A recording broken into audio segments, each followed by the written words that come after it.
They'll gladly pay you by the hour for a minute or so, so you can sign off on the towers where they'll piss on your home. And if you feel like you're just powerless to answer them no, it's 'cause you are.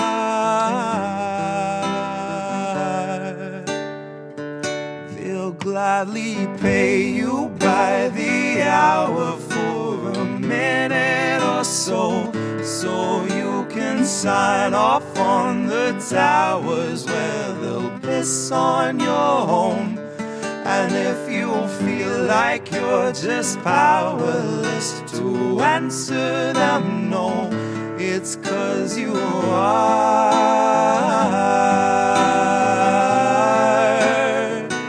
It's 'cause you are.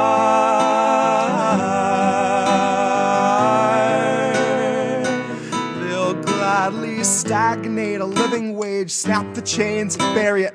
Labor slaves in rusty cages dragged behind a chariot, led by Mr. Racial Jungle, Joseph R. Iscariot, fighting over scraps as they barrage us all with variants and BuzzFeed clickbait, straight until we're paralyzed, trying to distract us from the concentration camps that Joe had swore he'd close but only chose to amplify, where they got 50-something kids in cages made for 5 to occupy.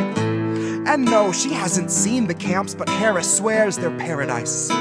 She tells us the facilities are safe, and that right down to the women, they are regularly sterilized. Then she throws her head back and she proceeds to laugh, that sort of heartless cackle you'd expect from someone working steadfastly on behalf of the virus and a Congress full of parasites. And where was I? I was busy cashing every blue check, demonstrating plainly all the narratives expected from the verified. I was busy breeding verbal leeches by the terabyte. Train them to exsanguinate the wealthy while they sleep at night. Bleed the oil barons dry and barren, say they showed us how to share and now we share alike. Tell them I contracted rabies from a feral mic. Now I'm just another species losing sleep to noise pollution and these glaring lights, forced to change its habits and adapt to just survive. But now it's safe to say that some of us are thriving in the moment, throwing shit on presidential homes beneath the Paris skies. So if you feel like you're just powerless, I guess you bought the lie. But I can tell they're petrified of our collective might, 'cause I can hear those gentrifiers weeping at the sight of our collective rights. And I only can imagine the intensifying fear of knowing revolution's near, and all that's left to do is simply wallow in the thick anticipation of a rabid bite. And baby, one day you can ask your leaders just what that was like before you grab a slice. So if you think you're powerless, allow me now to change your mind. Honey, if you think you're powerless, allow me now to change your mind. See, they'll pay you hourly, tax them each apart, and build a shining tower out of loopholes and cards, and tell you that you're powerless to keep you in the dark because you aren't, because we aren't. You see, they'll pay you hourly, tax them each apart, and make you build a shining tower out of loopholes and cards, where they'll tell you that you're powerless to keep you in the dark because you aren't, because we aren't.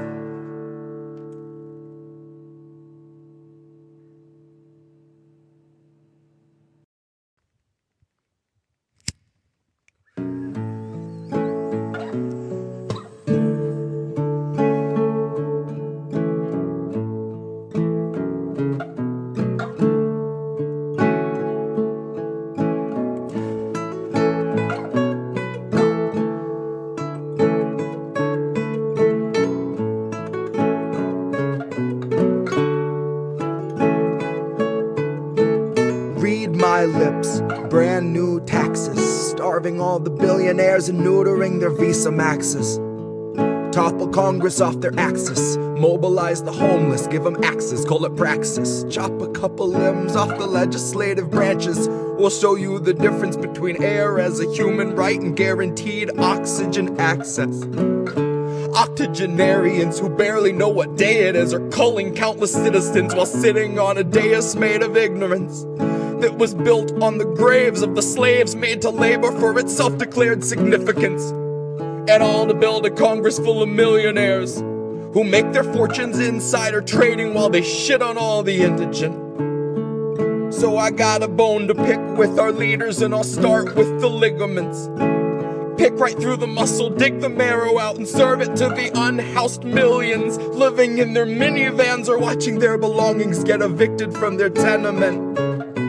I have a dream where we breach the walls of Congress and just let them in. And what happens next will survive in only text, cause there won't be any evidence. There will only be that heavy kind of feeling that pervades a space where there has been a reckoning and you can feel its remnants. Let any man who enters seeking power know that those who came before him suffocated on their eminence. That there once was a seal on the wall, but we quartered it and scattered all the pieces that it might prevent its semblance. And so we end the great experiment. We'll take all your billions, leave you 2 coins for the ferryman. Leave you drifting on a Dutchman floating derelict among the wretched seraphim. For holy is the hand that wiped the land clean of those who pose as gentlemen. That's my time, honey, cue the thunderclap and strike the theremin. And so we end the great experiment.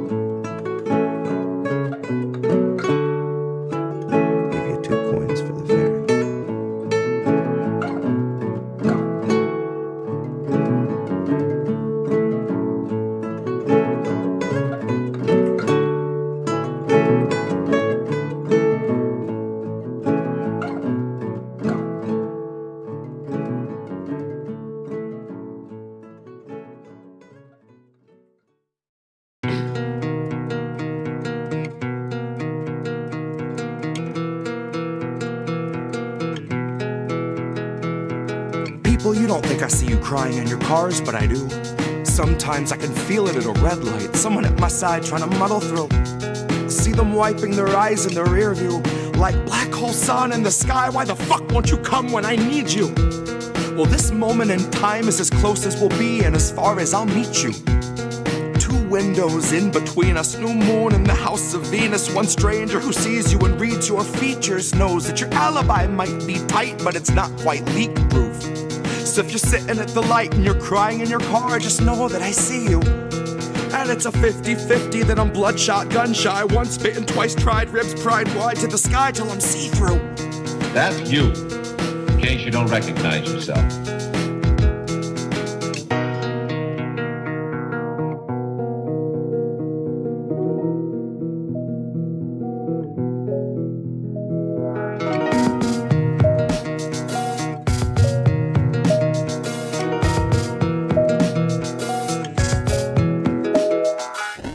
You don't think I see you struggling to breathe, but I do. I see you stumble in your everyday grief like I do. I try, but I do. I'm twice bitten too. My mind's split in 2. My knuckles bright white from the 10 to the 2. And the song in my head is the theme for a fugue, a state of decay through the filter of corporate news, where they edit the grays and the blues. They whitewash the brown till they drown out the natural hues. And then it's just another fact to refuse, that the corporate ladders for hanging the company noose. Consider it one of your perks, after all it's communal in use. So you can come and hang till your legs go limp and they're shaking you loose. Now you watch 5 co-workers opt for the alternate exit, neatly suspended above where you wolf down your food. And your company gets its incentives embellished by harping on wellness, suggesting you'd best take time for your mental health after your 14 hours are through. Like we gave you a bottle to piss in and fixed up a noose on the crossbeam. Christ, what more can we do? So if you struggle to breathe any moment that you aren't asleep, then remember, most of Americans fear for their savings, fear for their shelter, fear for their babies. You aren't the fringe of exception, but rather a perfect example of capital's rule. And you're far less alone than the ruling class tells you is true. You're far less alone than the ruling class tells you is true.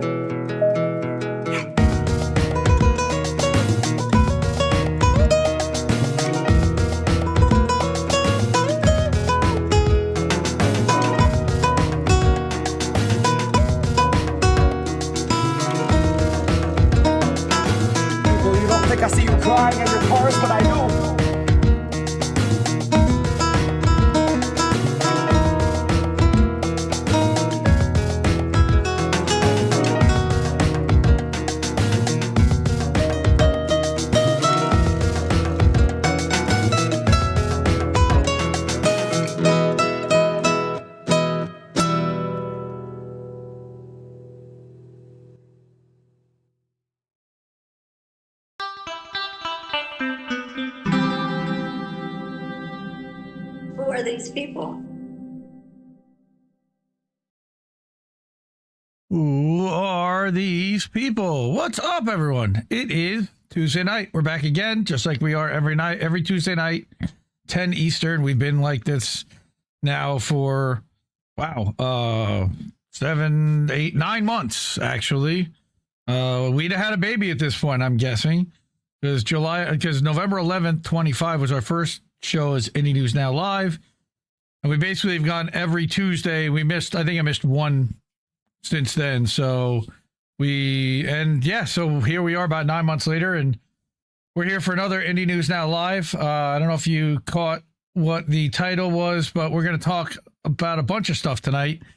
As usual, we're going to do a long Fuck Israel segment. It's not going to be that long, but we are going to talk about Messi, and since the World Cup's over, Alan McLeod, our Indie Media Award honoree, friend of the show, wrote an amazing article about Messi and his ties to Israel, IDF, Unit 8200, and how he's been groomed this whole time. There's been a lot of stuff written about that. And yes, I agree, Angel, that Messi is far from the only athlete that's connected to Israel. Number of superstar NBA players. I know you've covered some of that on your show, on Angel and Friends. I know also that Reef and Colin have covered some of that on INN News. And actually, Alan McLeod at Min Press News is the one that's written a lot of the articles that talk about Steph Curry and LeBron James and other NBA players that have deep links. Even Jalen Brunson has apparently some links to Israel, now guy from the Knicks. We're also going to, last week, no, you almost missed the show. Nope, you can't. I don't know why you can't get used to Tuesdays, brother. We've been doing this 9 months now, every Tuesday night.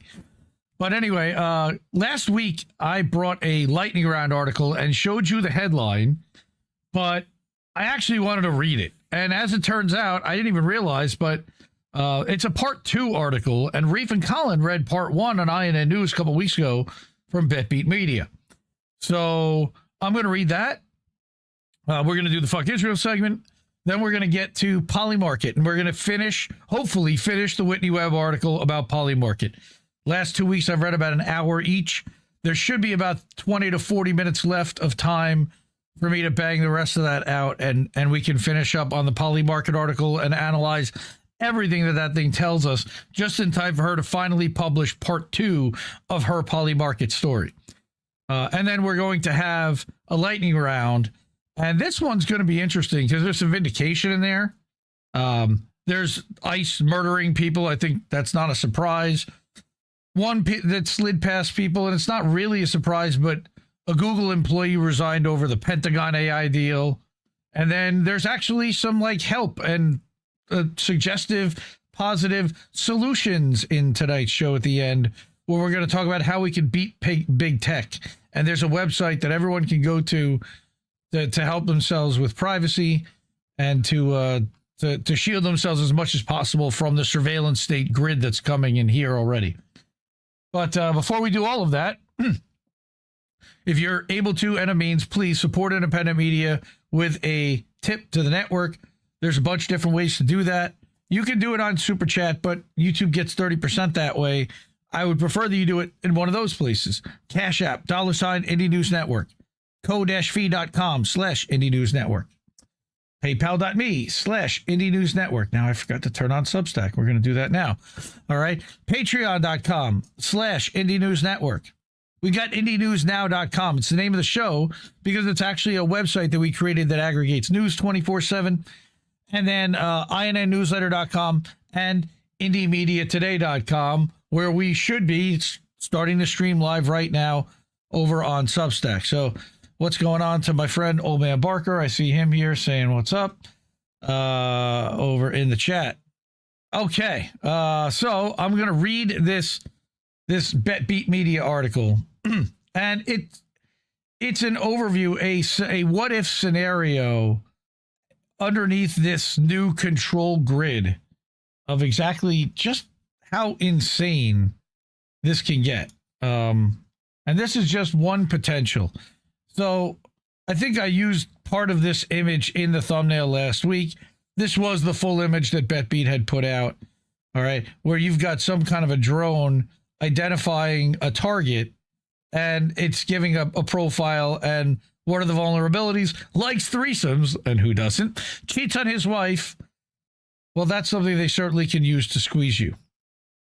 And this is like the Godzification almost. You see, it's like a dystopian wasteland back alley he's been chased into. It appears this thing, I'm sure, would be armed with weaponry also. So let's get into the BetBeat article. And by the way, this is now paywalled over at BetBeat. I actually became an annual paid member on behalf of INN this today because they've been doing such amazing work for so long. I almost felt like it's kind of overdue. So we are now paid subs so we can read this article. And I reached out to Kareem and let him know that I was going to be reading this. He's like, let me know when you do. So hopefully he shares it. Hello to all the BetBeat to all the BetBeat audience.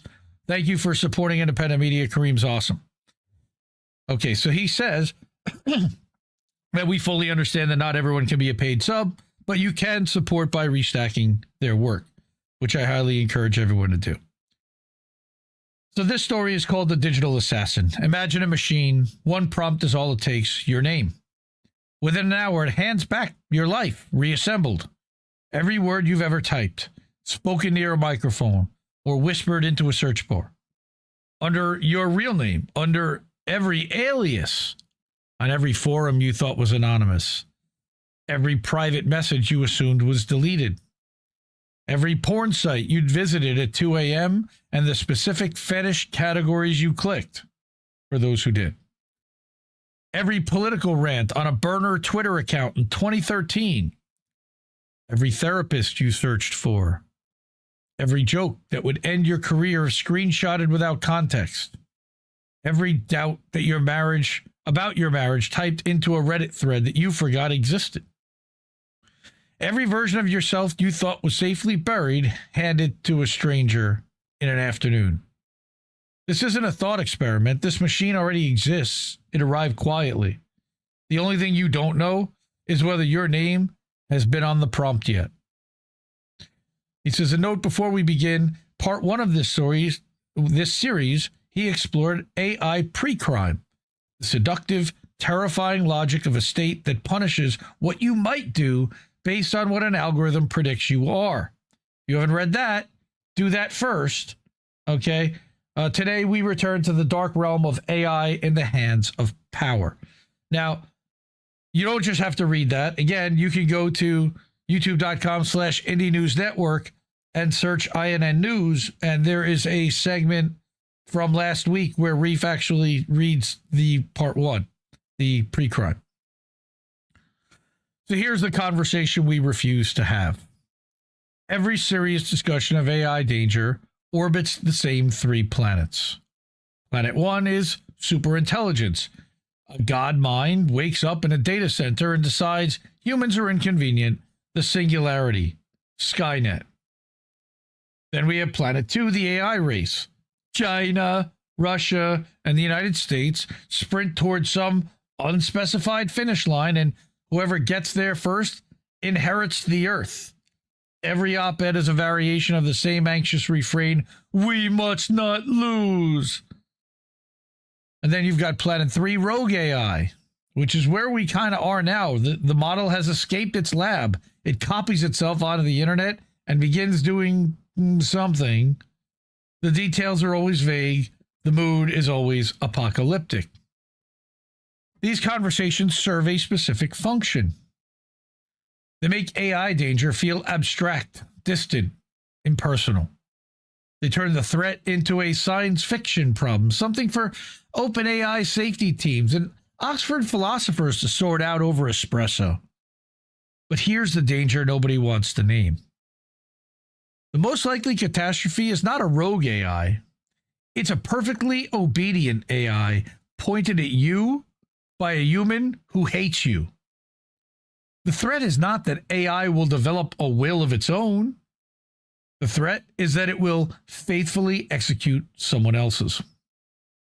And in a world where the someone else increasingly resembles Trump, Netanyahu, and whichever man of similar temperament is next in line, that obedience is the entire problem. Peter Thiel, J.D. Vance, Marjorie Taylor Greene, Joe Kent, any Democrat in office that wants to do anything to Russia, for Ukraine, to attack China.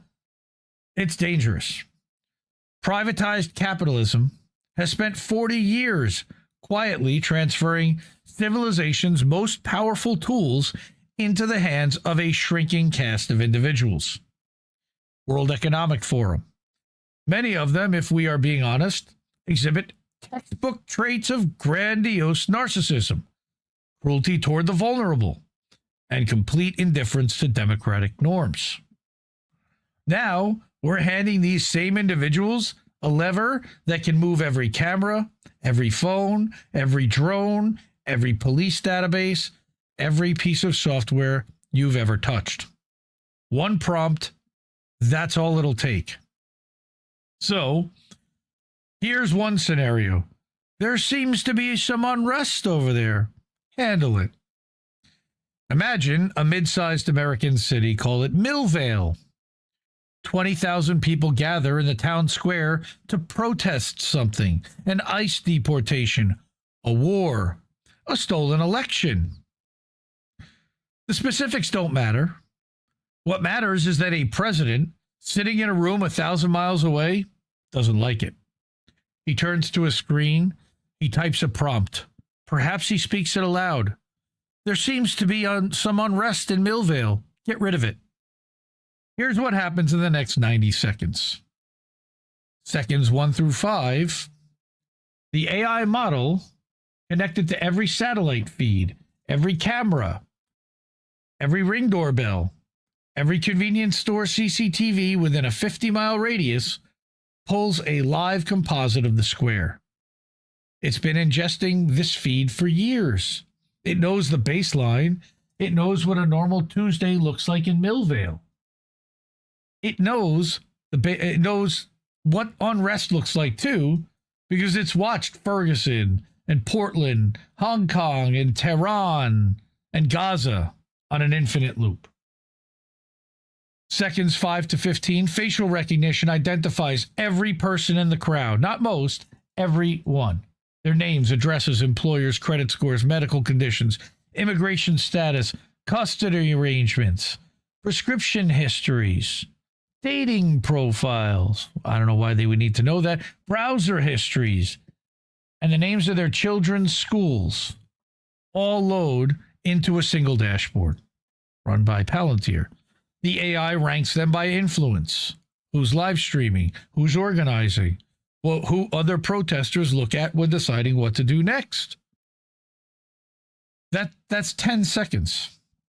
Now, seconds 15 to 30, the top 200 influencers receive personalized text messages, not from a government number, from their mother, from their spouse, from their child's principal.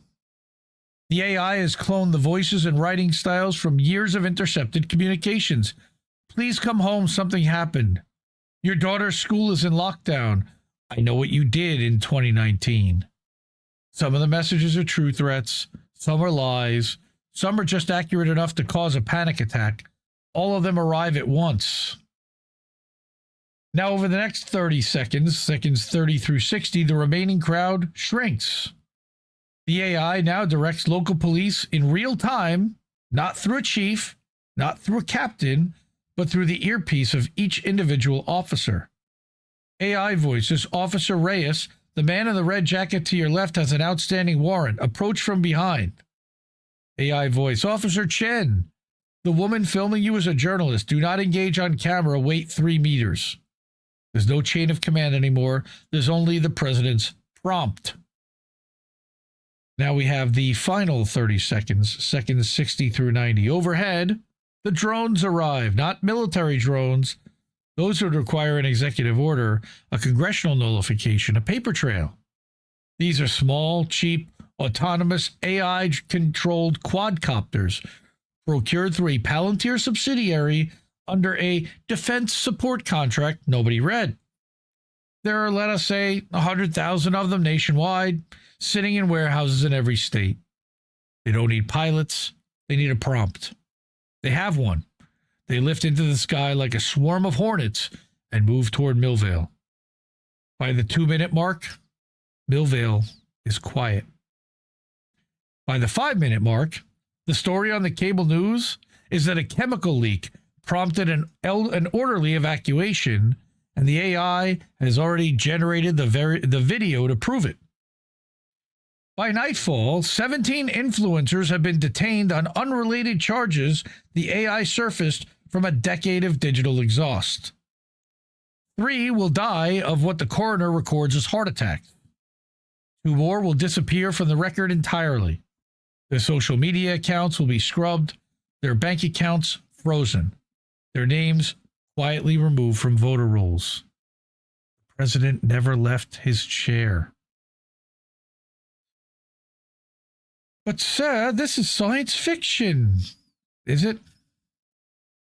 The Pentagon has already raised the ceiling on Palantir's Maven smart system contract by $795 million, pushing it toward $1.3 billion through 2029.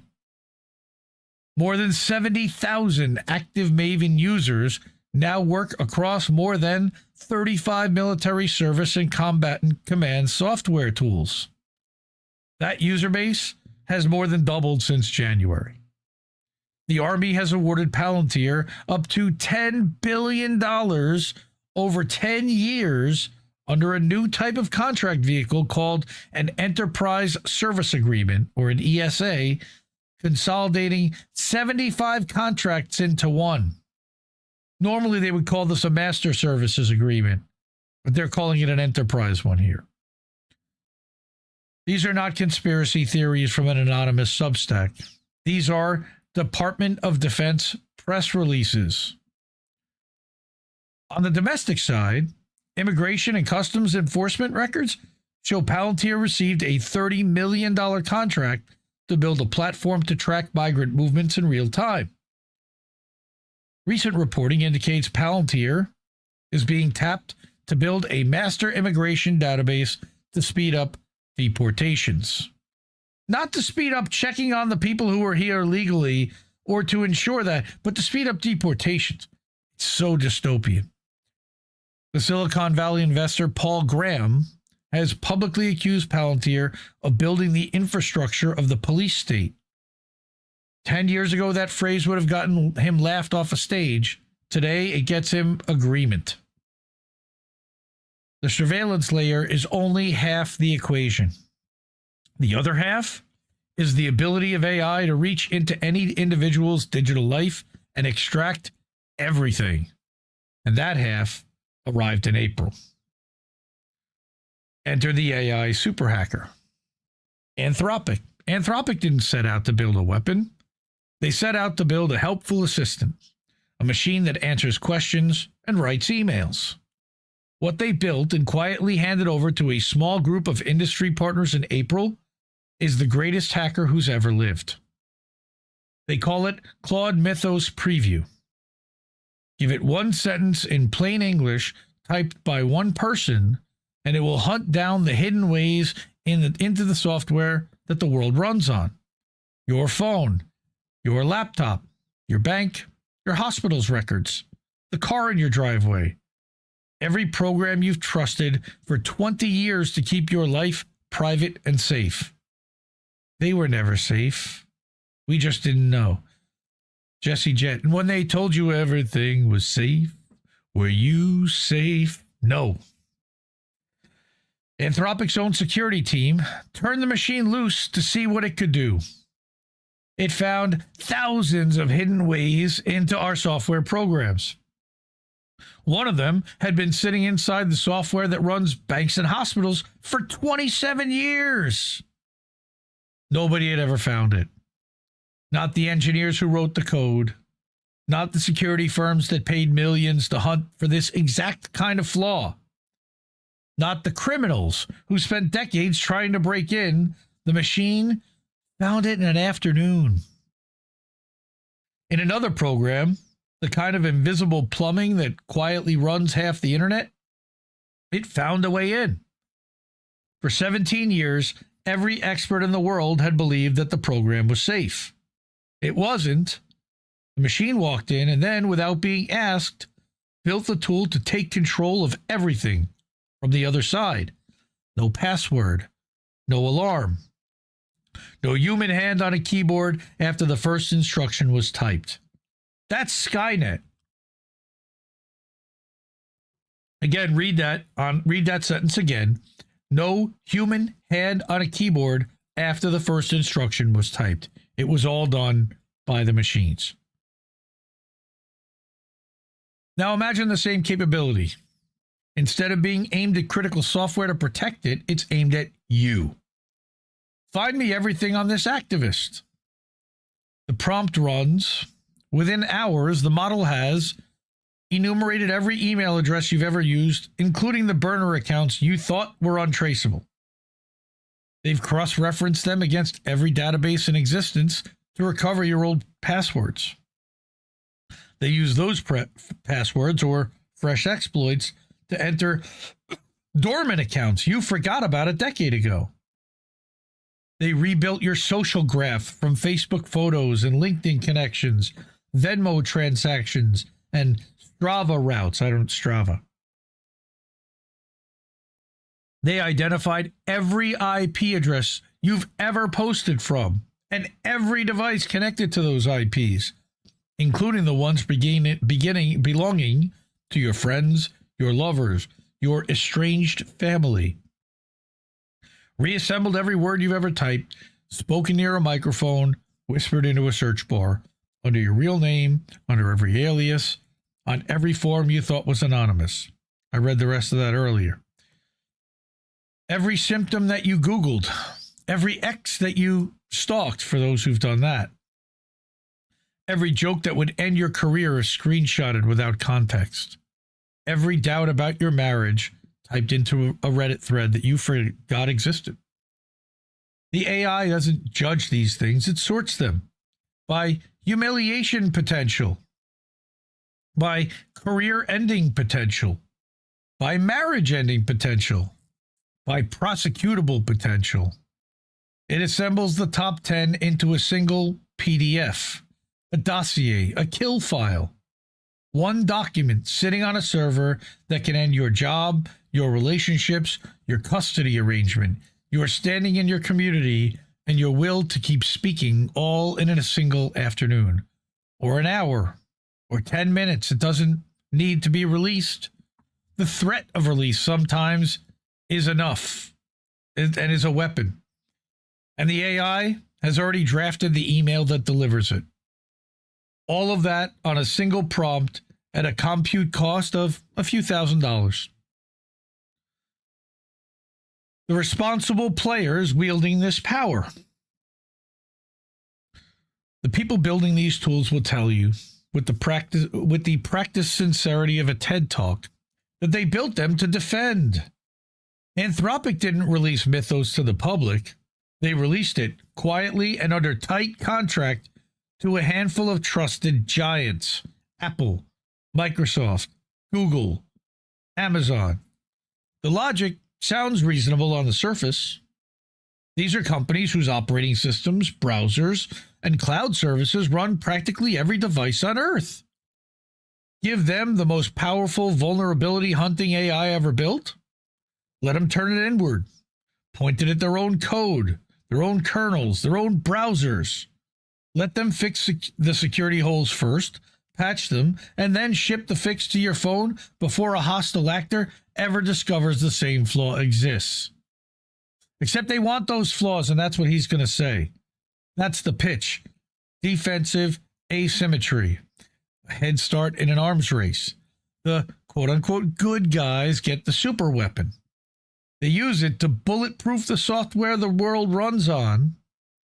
And by the time anyone else builds a comparable AI, every exploitable door has already been welded shut. You're supposed to feel comforted by that. But let me ask you something else. Do you actually trust the people running these companies? Not the researchers. I have no quarrel with the 20-something PhDs writing the safety papers. Some of them are genuinely heroic. I mean, men at the top. The billionaires, the board members, The class of tech executives whose names keep surfacing year after year in Epstein flight logs, in client lists, in leaked emails, in quiet legal settlements, in philanthropic donations to men whose crimes were an open secret in every boardroom in Palo Alto.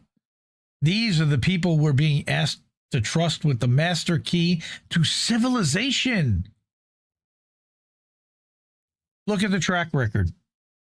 These are the men who spent a decade telling us social media would connect the world, while their own internal research, later linked, proved they knew in real time they were driving teenage girls towards self-harm and kept shipping the product anyway. These are men who swore they would never build weapons right up until the Pentagon opened its checkbook, at which point Google's "Don't Be Evil" motto quietly vanished from its code of conduct, and every major AI lab in the country began signing defense contracts they'd spent years publicly denouncing. I'm going to talk about a guy who resigned from Google's DeepMind specifically for that reason later on tonight. These are the men who promised open source, then closed it, who promised safety teams, then fired them the quarter after the product shipped, who promised they would never work with authoritarian regimes, then built censored and biased search engines for Israel and facial recognition pipelines for ICE. And I'm guessing they did some things for China too along the way, but we'll see. Every ethical line these companies have ever drawn has been erased the moment it became inconvenient. Every "we would never" has become "we already did," and here's the press release explaining why it's actually good. Every safety commitment has a shelf life measured in fiscal quarters. That's poetic. That's a great quotable line. These are the people you want deciding who gets to hold Mythos next? Make no mistake. The "we only gave it to Apple and Microsoft" phrase is temporary. It always is. In 18 months, there'll be an enterprise tier. In 36 months, there'll be a government tier. It might be reversed. In 60 months, a friendly foreign intelligence service will have it. And the year after that, an unfriendly one will have stolen it. This is the invariable trajectory of every powerful technology these men have ever built. Pretending this one's going to be different isn't optimism. It's amnesia. So no, I do not trust the good faith of the men who own these labs. I've watched them for 20 years betray every principle they ever claimed to hold the moment the number on the contract got large enough. As Ted DiBiase, the $1 million man in WWE, used to say, everybody's got a price, baby. The researchers may mean well. The men who sign their paychecks have told us over and over exactly who they are. It's well past time we believed them, as Maya Angelou famously told us. Here's the thing about tools. Once the capability exists, the question is no longer whether it will be used against dissidents. The question is when and by whom. And there's always a whom. There's always someone in a chair with a prompt deciding who counts as unrest. Is that going to be Stephen Miller? Is that going to be Pete Hegseth? Is that going to be Todd Blanche? Is that going to be Mark Wayne Mullen? I'm guessing it's going to be all four. On top of that, Donald Trump, J.D. Vance, Kash Patel. I mean, you name it. Capitalism does not reward the wise or the kind or the restrained. It rewards the predator. It has always rewarded the predator. And now, for the first time in human history, the predator has a machine that can silence a city on a single sentence typed into a box.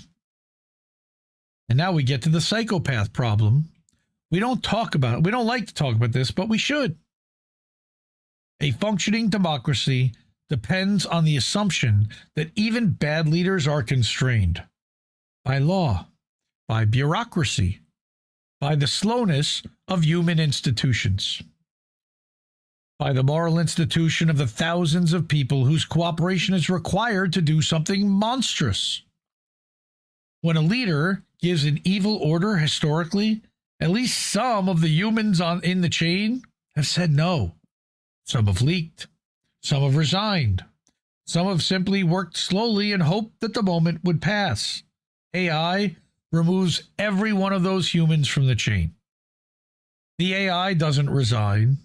It doesn't leak to the Washington Post. It doesn't develop a conscience over lunch. It doesn't slow walk the order. It doesn't call its senator. It doesn't weep when it identifies the target's children. It executes. This matters right now because we're living through a global moment in which an unusual number of world leaders exhibit, to put it as diplomatically as he can, a striking indifference to human suffering when that suffering is politically useful to them. Kareem doesn't think that it's controversial in an opinion column to say that a prime minister currently under an ICC arrest warrant for alleged crimes against humanity in Gaza, or a president who's openly mused about turning the military against American cities and an enemy within, or nuking Iran, are not the people to whom we should be handing a single prompt kill switch on civil society. But that's exactly what we're building.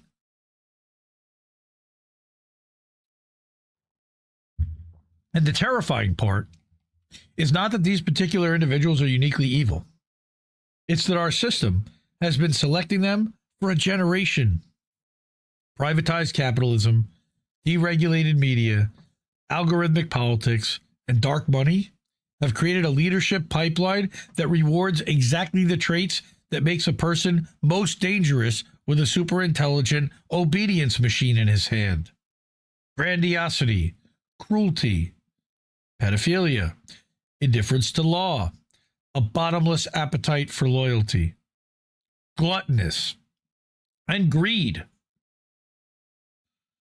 We used to say that power corrupts. Now we need to even extend that saying. Power no longer merely corrupts the few who wield it. Power becomes inescapable to those of us who want to keep our distance. It reaches down through every institution, every household, every camera, every internet connection, every phone. And it doesn't stop at the door of your bedroom. There's no longer a far away from power. There is no forest to disappear into. There is no analog corner of your life the model cannot enter. And so power no longer corrupts only the powerful. It corrupts everyone it touches. And now it touches all of us. So now we get to the AI that stalks you everywhere you go. The AI will be the psychopath's digital assassin. Tireless, sleepless, everywhere, all at once. You cannot flee to the countryside. The satellite is already overhead, and the cell tower on the hill knows your gait. You cannot vanish into the deep woods. The AI drones are the size of dragonflies now. They track you everywhere you go. You can't pay in cash. The camera above the register knew your face before your hand left your pocket. You can't hide in a crowd. The crowd is being sorted in real time, and your name is already at the top of a list you'll never be shown. You can't go to the people who love you. Their phones are listening for you, and the model has already read every letter you ever sent them. There is no isolated forest. There is no border crossing to freedom. There is no cabin at the end of a dirt road where no one can find you. There is no alias the system hasn't already linked to your face. No thought that you haven't already been predicted to think. Getting back again to Reef's last article. Again, somebody hiding in the woods, they've already profiled them. So what's to be done? I want to be honest with you, I don't have a tidy list of solutions. Anyone who does is lying or selling something. I know what the first step is, and it's the reason that he's writing this series. We have to break the frame. As long as AI danger is discussed only in the language of superintelligence arms races, and rogue systems, the men building the surveillance and targeting stack get a free pass. They get to nod along at Davos about existential risk while quietly signing the contract that puts 100,000 autonomous drones under a single prompt. They get to fund university institutes on AI alignment while their engineers write the code that decides which protester to text first. The real alignment problem isn't between AI and humanity. It's between AI and whoever holds the prompt. And right now, the people holding the prompt are disproportionately the least trustworthy human beings our civilization has ever produced. Sam Altman, Mark Zuckerberg, Elon Musk, Jeff Bezos, Jack Dorsey. Stop asking whether the AI will turn against us and start realizing that it's already pointed at you, at me, and at all of us. So again, that's from our brothers over at Bedbeat Media. Kareem wrote that one out. Appreciate them. Support independent media, support BetBeat. You can subscribe monthly there. It's $80 a year, or $8 a month. We understand that not everyone can afford that or has the money laying around. So if not, you can definitely do the share thing. Click to restack it, like it, and show other people who look at that, add to that number. Leave a comment letting them know how good the article is. Okay, and if you have a Substack, there's this little handy thing. Oh, I guess it's not here because it's not public. You can actually cross-post posts to your own Substack if you have one, which goes out to your email database and publishes a copy with a little note that you write above it out to your database. And then it shares this article. So this is a really good piece. It's scary as hell. And that is here. And, you know, all the anonymous accounts that I have, for example, scares the crap out of me, really. Honestly, yeah, everyone arrested, every one of them admit that they expect to be arrested for their criminal depravity. Totally agree, Mary. All right. And they're destroying constitutional republics. That's not building. Agreed. And they're doing it again on the money that's being on the funding of the U.S. government. It's still the Defense Department because technically Congress did not change the name and authorize the name change. So while they want to call it the Department of War, officially, according to, the CBO, it's still the Department of Defense, even though we know it's only really to commit war. AI is cancer. I agree. All right. Whoever wrote Vicky, good to see you. Hope everyone is doing well. All right. Ghost Start, good to see you. So share, we're live on Rumble. We're live on Substack. We're live on Kick. Believe it or not, kick.com/IndieNewsNetwork. We're live at INNnewsletter.com. I'm sorry, we're not live there. We're live at IndieMediaToday.com over on Substack. And we're live over on IndieNewsNow.com, like the name of the show. So support independent media because we need it more than ever. You know how to do it. Cash App, $ Indie News Network. Code-fee.com/Indie News Network will pop something up on screen. Fred Edward does that. Kieran Pine's done that. Charlie Mack does that. A lot of people. Everyone up there actually has done something like that. Patreon.com/Indie News Network is a monthly subscription. PayPal.me/Indie News Network. You can do a one-time as friends and family. And you can leave a tip over at IndieNewsNow.com or pick up merch. And I'll talk about merch later also. Okay. We are going to do the Fuck Israel segment. Yay.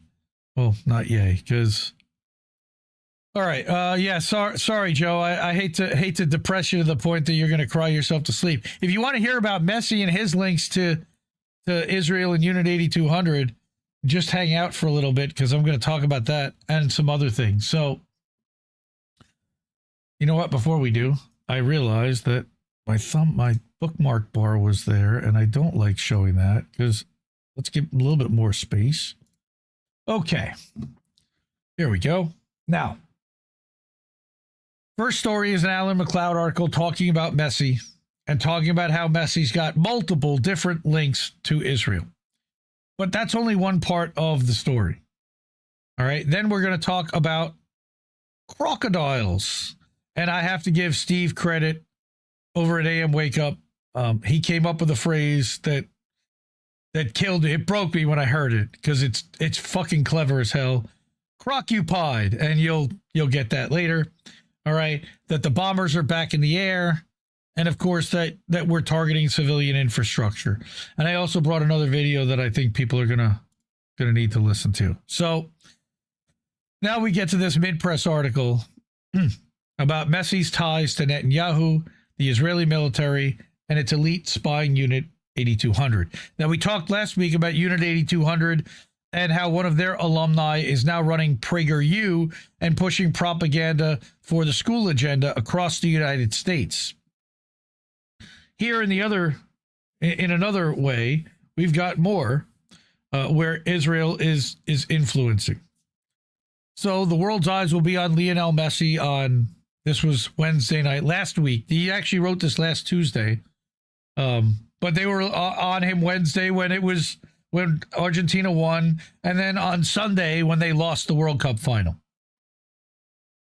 All right, the diminutive superstar has gained a massive following across the planet, not least in Israel, thanks to his numerous business and security connections with the apartheid state. Yeah. From being the face of an Israeli AI company led and run by Israeli spies, entrusting his private security team to a team of Israeli secret agents, Mint Press explores the reasons why Benjamin Netanyahu considers him to be his favorite football player. So first we get palling up with the ex-Israeli spooks. Now, let's see what I did read about this elsewhere. I want to see what Alan has to say versus what I saw elsewhere. As the world's foremost football star, one of them, Lionel Messi is understandably protective of his image. The Argentinian forward carefully picks and chooses whom he's associated with and has signed lucrative, long-term deals with enormous global brands such as Adidas, Pepsi, and MasterCard. That's why many were surprised when in 2020 he announced a partnership with Orcam, a relatively small Israeli AI firm that makes wearable artificial vision devices similar to Google Glass. Orcam markets itself as helping visually impaired people live more fulfilling lives. Messi became its global brand ambassador and the face of the company. Okay. More controversially, however, Orcam is an outgrowth of the Israeli National Security State, employing dozens of former agents of Israeli military spying agency Unit 8200, many in highly influential positions. Chief among these is Adi Levitsky, a longtime intelligence officer with Unit 8200, who in 2024 was appointed Director of Operations at Orcam. Many of Orcam's staff were commanders in the shadowy spy agency, responsible for some of the worst crimes of the post-October 7th, 2023 war massacre, as well as many of the scandalous international hacking and surveillance operations. Moore Shami, for example, rose to become head of an intelligence analysis at Unit 8200 by 2015 and would later be hired as an algorithm developer at Orcam. Working alongside him was Matan Albeck, former head of Unit 8200's Data Analysis Department. Despite major layoffs in recent years, the company continues to be staffed largely by former spooks, with a revolving door existing between the two entities. Some, such as Elia Segev and Eli Korn, went from Orcam into Unit 8200, while Amitai Edrei's resume showed that he worked for both Orcam and Unit 8200 at the same time, underscoring the close relationship between the two.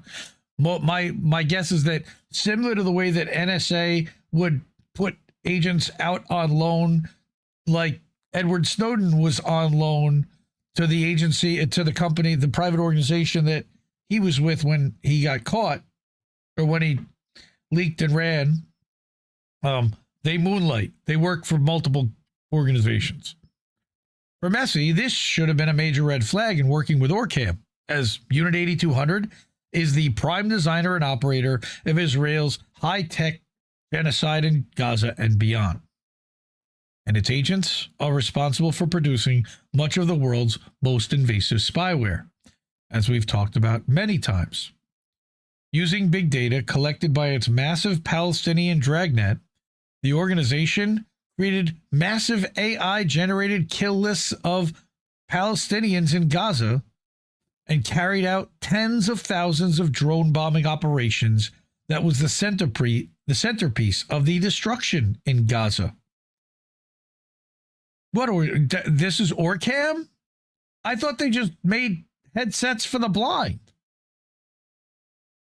Its agents also developed a highly invasive spyware, such as Pegasus, which was used to spy on tens of thousands of foreign leaders, journalists, activists, and human rights advocates around the world, including Jimmy Dore, who admitted that it was installed at the UN on his phone. He told that to Whitney Webb. The Israeli government sold Pegasus to dictatorships and authoritarian regimes globally, helping them crack down on human rights. Now, remember when I just read that story from Kareem at BetBeat, where there's a life cycle on all softwares like that Anthropic software, Claude Maven, all right, that eventually it ends up being sold to authoritarian regimes globally? There you go. Perhaps the most well-known case of this was Saudi Arabia, who used Pegasus to monitor WAPO journalist Jamal Khashoggi before dismembering him with a bone saw in their embassy in Turkey. But they also used it to spy on Merkel. They admitted they used it to spy on every world leader. It's therefore highly questionable that Messi should decide to become the face of such a company. But then we get to why. His handlers. The Argentinian has made multiple visits to Israel during his career. In 2013, he and his club FC Barcelona went to Israel and Palestine on a supposed peace tour.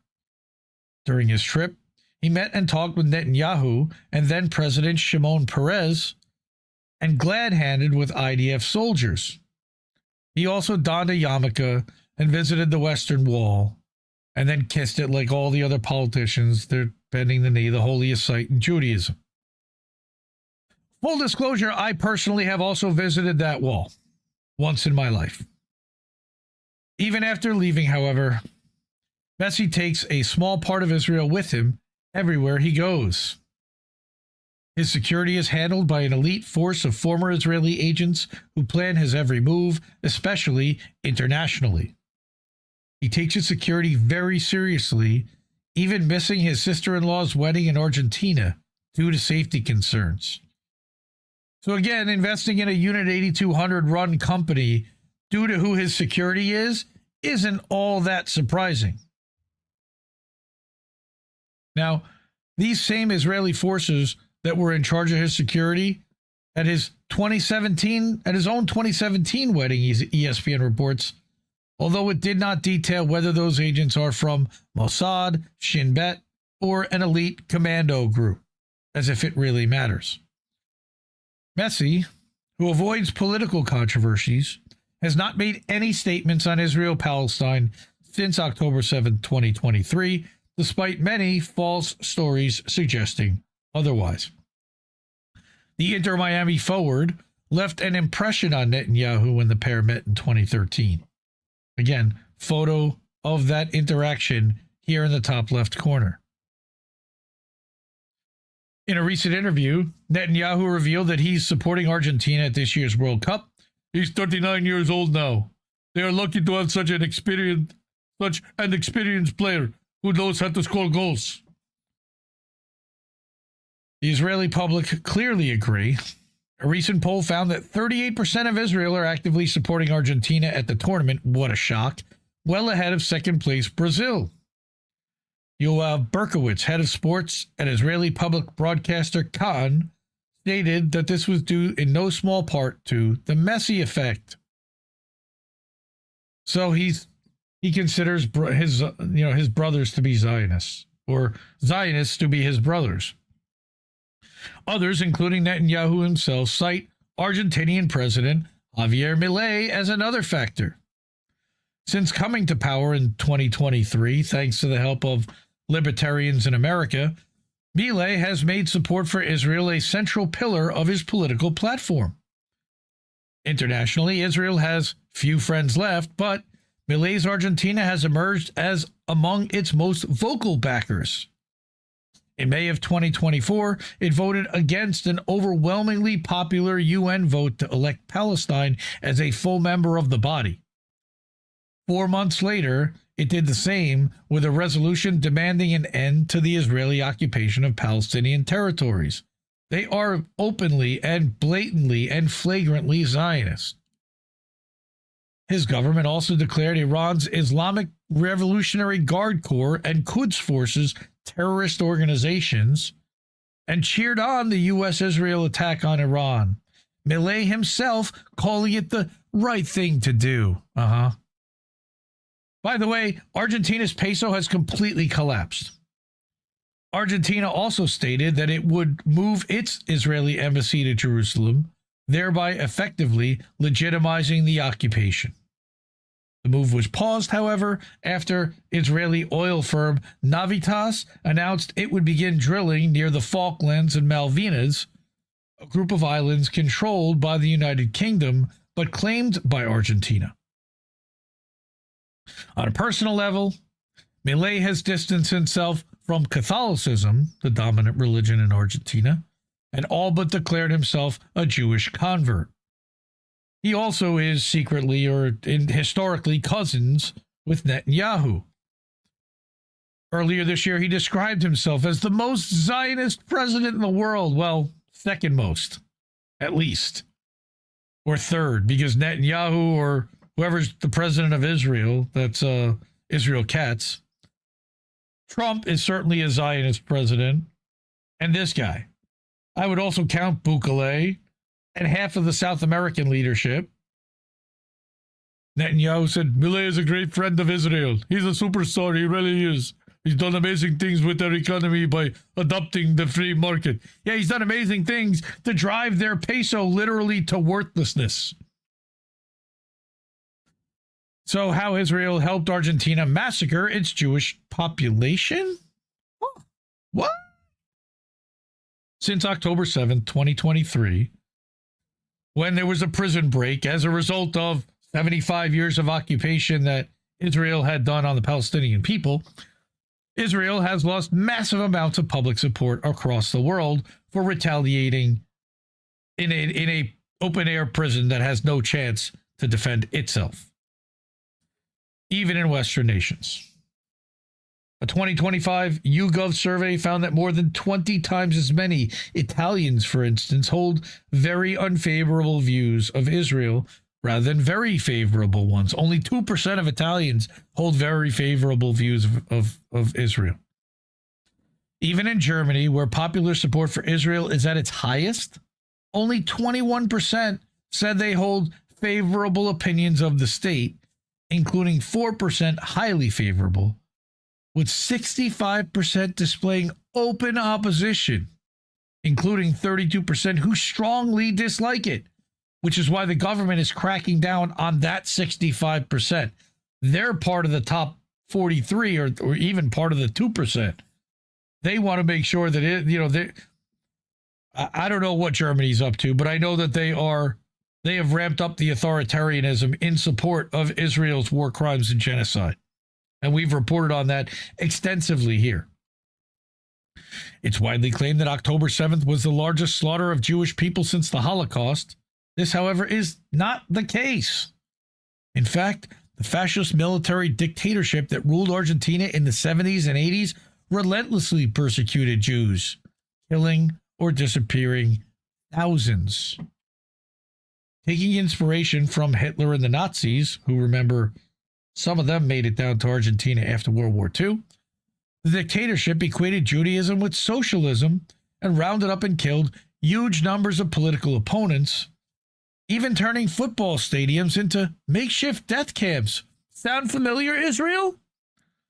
Many of those involved were the sons of German Nazis who escaped to Argentina after the end of the Second World War. Wow, I just said that. Israel actively helped the dictatorship with their slaughter, selling them sophisticated military hardware and upping their levels of military assistance, even as attacks on the country's Jewish community increased. Why? Because then they can claim that Jews are being persecuted in Argentina, and guess where the safe haven for you to go is, Jews? It's disgusting. It's why they supported the Stern Gang and all the attacks, the Irgun terrorism across the Arab world throughout the 1930s. Now we get to a love-hate relationship. While Israel is supporting Argentina, the goodwill is certainly not reciprocated, no matter Milei's attempts. A recent Pew poll found that the majority of Argentinians hold a negative view of Israel, including 34% who have highly unfavorable opinions of the country, 7 times that who reportedly hold very positive views of Israel, which is 5%. I would wonder what the Jewish population of Argentina is. I would guess it's more than 5%, because there are going to be anti-Zionist Jews in every country, especially after what Israel has claimed to do in the name of Jews worldwide. Like me. In this respect, they are taking after another Argentinian footballing sensation, Diego Maradona. The star, often regarded as the greatest footballer ever, declared himself the #1 fan of the Palestinian people and stated that in my heart, I am Palestinian. Maradona consistently condemned the actions of the United States and Israel and aligned himself with revolutionary causes around the world. In contrast, Messi has constantly shied away from political issues, kind of like LeBron James. But as discussed here, he's made several decisions, embracing Netanyahu, visiting Jerusalem, becoming the face of an Israeli tech firm staffed by spies, and surrounding himself with Israeli spooks as bodyguards that should lead many to question his supposed neutrality. Argentina played England last Wednesday for a place in the World Cup final.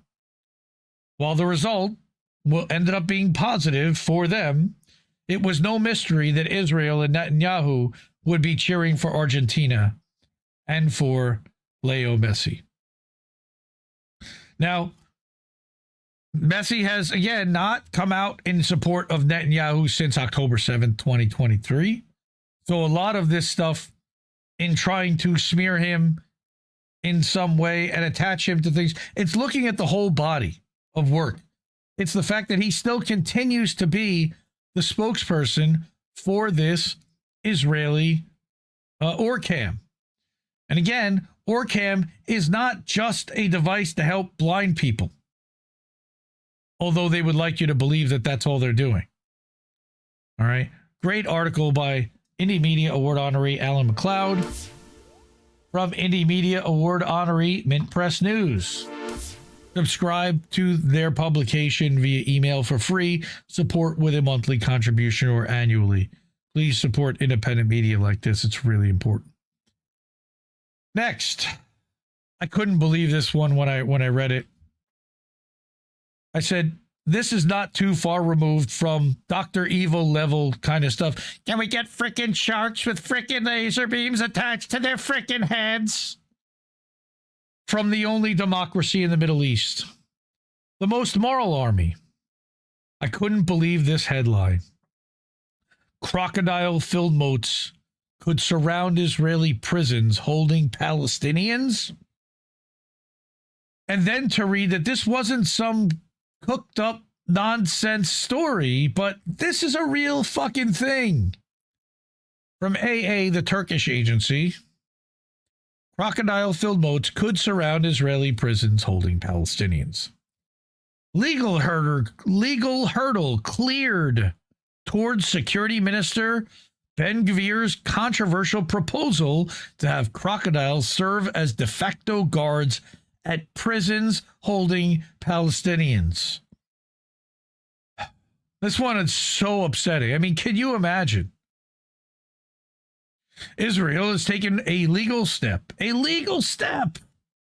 toward implementing a controversial proposal by extremist National Security Minister Itamar Ben-Gvir to surround prisons holding Palestinian detainees with crocodile-filled moats, Hebrew media reports said Thursday. And very few English-speaking media, by the way. Israel's Channel 7 said Environmental Protection Minister, idiot Silman, signed an order reclassifying crocodiles as managed wild animals, allowing government bodies, including the Israel Prison Service, to keep them in their facilities under specified conditions. What those conditions are, I have no idea, but the move now removes a key legal obstacle that had stymied the plan, as crocodiles were previously classified as protected wild animals that can only be kept in licensed zoos. Channel 13 said the legal change followed objections by the Israel Nature and Parks Authority to the proposed project, what a surprise, dubbed the Crocodile Prison by Hebrew media. Again, if you want to know about all the monstrous shit that Israel's up to, just watch their own media. Read their own newspapers and websites translated. They tell you everything. Ben-Gvir unveiled the proposal about 6 months ago. He called for a high-security prison encircled by crocodile-filled waterways in the desert, by the way, to deter escape attempts by Palestinian detainees. According to Channel 7, the Israel Prison Service has already begun examining the project's feasibility, including visits to zoos to study crocodile handling and care requirements. They're not just examining the feasibility, they're already in the process of executing and making it happen. The broadcaster said that officials believe crocodile-filled moats could reduce guarding costs while strengthening prison security. Sure. A, how are you going to keep them in the moats? B, how many are they going to be? And how are you going to keep them fed? And don't say you're going to do you don't have enough prisoners, quote unquote, to keep them fed. Not long term. It added that a young crocodile, because how much matters, right? When we're talking about murdering Palestinians by having them eaten by crocodiles. A young croc costs around $8,000, while an adult can cost up to $20,000. There was no immediate comment from the prison service on the reported plan or where it could be implemented. There's already a prison that they have in mind. And just a reminder that around 9,500 Palestinians are currently held in Israeli prisons, at least, including women and children, some without charge, under conditions that Palestinian and Israeli rights groups say involve starvation, torture, rape, and medical neglect, leading to the deaths of dozens of detainees, including doctors. God damn, man. Now, Brett Wilkins over at Common Dreams also published an article about this that had a little bit more data, but I didn't think that it was necessary. I also didn't like some of the sources that he cited, and so I skipped that. But if you want to check out commondreams.org and look for the Brett Wilkins site about this, there's a little bit more detail. But just the fact that they're even considering this. Again, international community, silent. Oh. Now, they claim that this was inspired by Alligator Alcatraz, even though that's not true. They just, that was a nickname. There were not actual moats with alligators surrounding anything there. But allegedly, Ben-Gvir liked the name and decided he thought it was a good idea. Fuck Israel for that shit.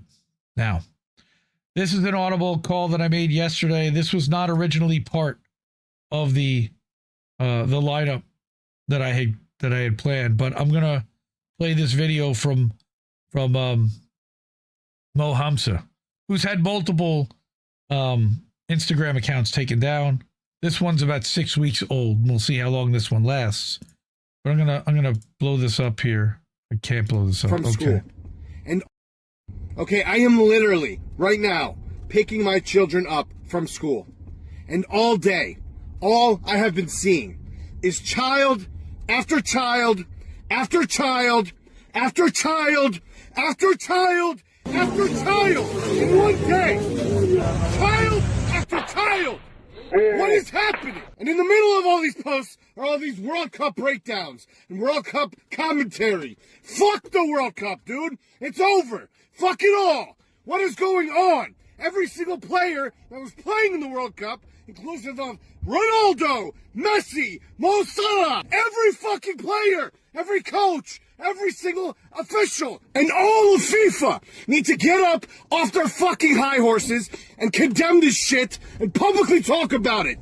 Children, every single other minute I'm seeing a child either dead or injured or maimed. What is going on, man? These children look almost identical to my son and daughter. Every single one of these children I see my children's eyes. What the fuck is going on? I can't be the only parent in this world that's losing his fucking mind, man. What is happening? No. Like, you are parents, you celebrity pieces of shit. You are parents. You're gonna watch this happen and go and sing on your stages and go on your platforms all fucking day, then say nothing? Fuck all you guys, man. You guys are disgusting. Disgusting human beings. You don't have a right to be parents ever. You fucking selfish pieces of shit. Fuck all of you. Is that clear enough? 0 lies detected. Yes, go start. Fuck Israel all day, every day. And finally, remember that a lot of what's happening around the world, including in Iran, was because Israel wanted it to happen. And everybody went along. So our friends over at antiwar.com, this is Indie Media Award honoree Kyle Anzalone, publishing for, again, Indie Media Award honoree, antiwar.com. Go check out indiemediaawards.substack.com for the full list of all the honorees. And this was, again, 4 days ago. U.S. strikes civilian infrastructure in Iran. This was Friday. Iran reports multiple civilians were killed and injured by the U.S. attack. Why? Why are we putting them at risk and risking their civilians and infrastructure? Why are we putting our own soldiers at risk and risking the stability of the entire world? President Poopy Pants Donald Trump ordered strikes against civilian infrastructure in Iran, including bridges, roads, railways, and energy sites. Oh yeah, another word for that, war crimes.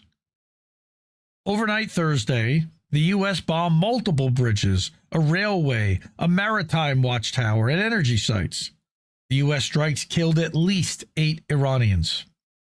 For months, President Poopy Pants Trump has threatened to bomb civilian sites in Iran if Tehran did not comply with his demands. Iran has refused to make concessions to Washington and is attempting to end the conflict on its terms. According to Richard Medhurst, the United States is blockading both ends of the Strait of Hormuz, so therefore the United States is controlling global energy worldwide and movement, and if they can't control it, they'll just pirate the ship. Well, Tehran thinks it's winning. I don't know. Iran responded to the attacks by bombing the U.S. bases in Qatar and Bahrain and Kuwait and Jordan. Tehran also targeted energy sites in Bahrain and a desalination plant in Kuwait. And then the IRGC claims to have taken out multiple U.S. radar systems and other military equipment. All right, to which there was retaliation, and now U.S. soldiers have been killed. Now here, at this point, U.S. CENTCOM claimed that no U.S. troops were killed by the Iranian strikes. That has since changed since Friday. The ceasefire between the U.S. and Iran, established by the MOU, collapsed last week when the Iranian forces fired on vessels attempting to transit the Strait of Hormuz in response to the U.S. violations of the MOU. So wait a minute. It didn't collapse when Iran fired. It collapsed when the U.S. repeatedly violated it, Kyle. Come on. The U.S. responded by bombing Iran. Iran retaliated with strikes on American bases in the region. The strikes have escalated over the past week. Trump appears to be preparing for a more intense bombing campaign in Iran. We've been seeing that over the last few days. On Friday, Axios reported speaking with 3 U.S. and Israeli officials who explained that the U.S. was moving additional refueling aircraft to Israel. The U.S. currently has about 60 refueling aircraft in Israel, plans to deploy several dozen more. That's going to double their capabilities. Additionally, the sources said the president is considering a massive offensive against Iran. I think we might even be closer to that than we were on Friday. So fuck Israel for all of that. Again, what is the U.S. gaining out of all of these attacks on Iran? Why are we doing this? Why is this in our national security interests? Iran was not building a nuclear weapon. This is all insane.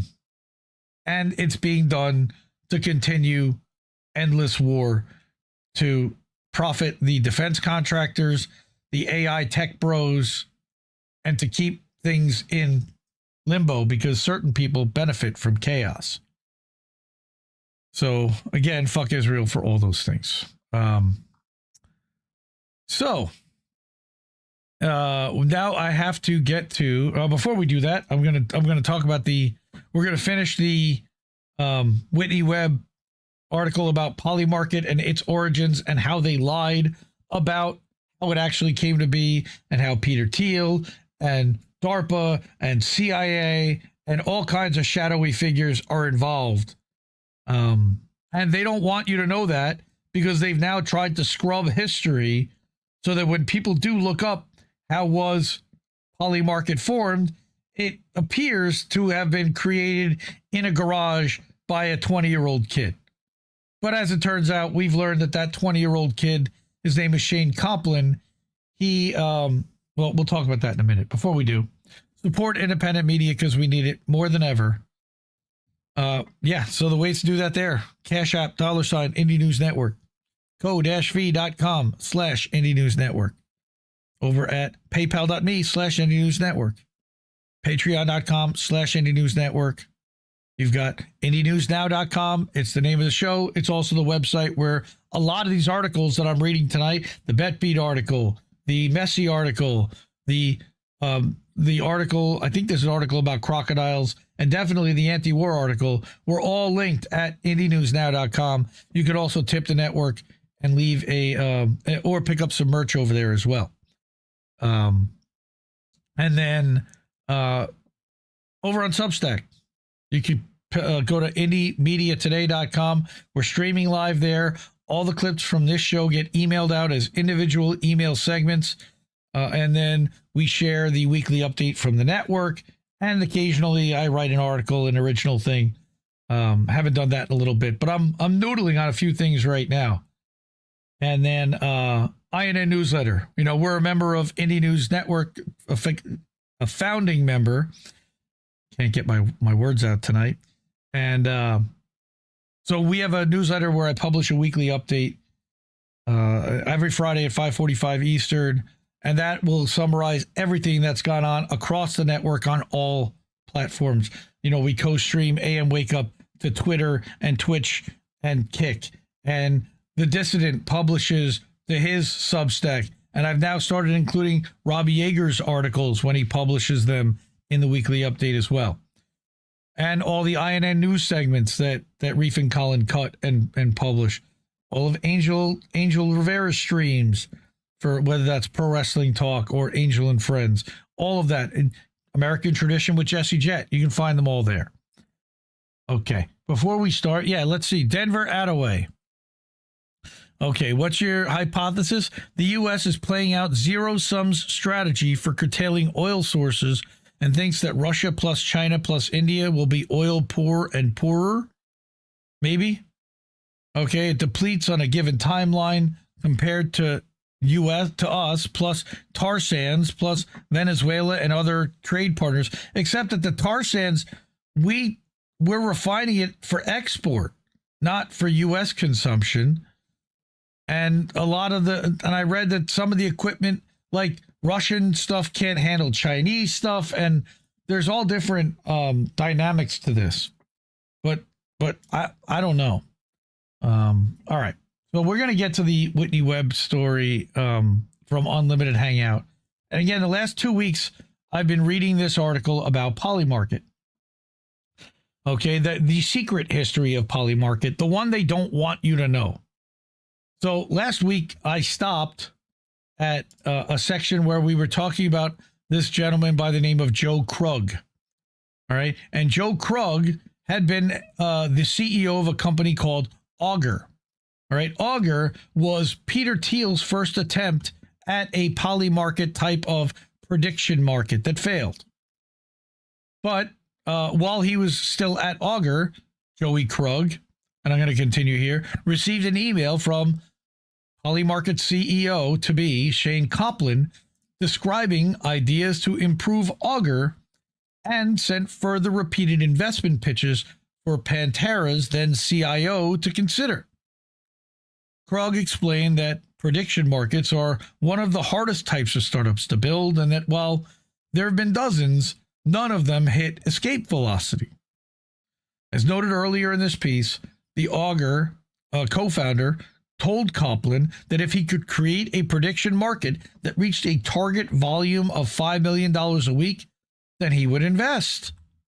All right? So that's Joey Krug. All right?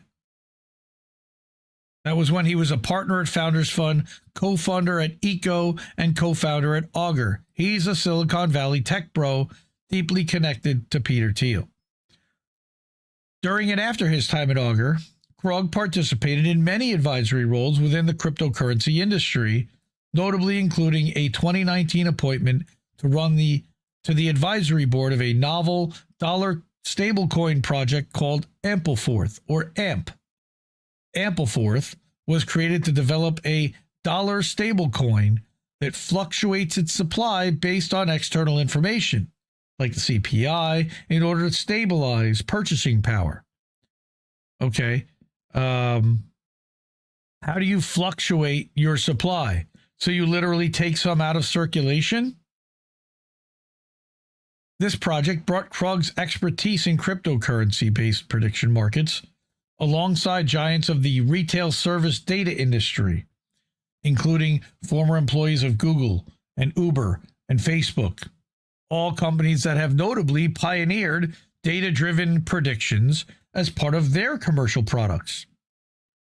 For example, one Uber former employee who joined Ampleforth worked on Uber Places, which necessitated autocomplete search, destination prediction, and current location prediction, and became the primary engineering point during a multi-year maps contract between Google and Uber. I don't know if any of you have used the Uber app, but as you start typing an address, it will automatically go to fill it in for you based upon all different factors, mostly based on where you are and the number of potential results that could be shown and its distance from where you are. Uber was notorious for hiring former intelligence officers, including former CIA, FBI, and NSA employees, and it reportedly amassed a high-functioning corporate espionage force. Its founder, Travis Kalanick, was a fellow peer-to-peer data pioneer, having developed a program similar to Napster called Scour before he led a hostile, technology-driven takeover of the world's taxi industry. As noted earlier, Kalanick was the other tech billionaire that Copland closely studied, in addition to Mark Zuckerberg, and was the other figure alongside the Facebook founder that Copland has acknowledged he sought to emulate. Kalanick and his company's utter dismissal of the current legislative environment while building the disruptive ride-sharing business would go on to greatly influence Copland's indifference to the law, i.e. his act first, apologize later model, while Polymarket was breaking ground during and before the 2024 election cycle. The similarities between Napster, Facebook, Uber, and Polymarket include their legal disruption as a service business models and their formative operations within a regulatory gray area, if not simply illegal. Other areas of overlap will be discussed below and in part 2, which hasn't been published yet, by the way. Alongside Krug on AMP's board sat members of the Hoover Institute, we know who they are, an eventual technical project manager of Facebook's stablecoin project Libra, which was a failure, and an early influential Facebook employee, Sam Lessin. Lessin was a former classmate of Zuckerberg's at Harvard, who sold his company to Facebook and formally joined the company in 2010. Lessin also played a crucial role during the company's founding as his father, Wall Street banker Robert Lessin, quote, took Zuckerberg around New York to meet with venture capitalists and executives in the finance and media industries, unquote, after their spring semester in 2004.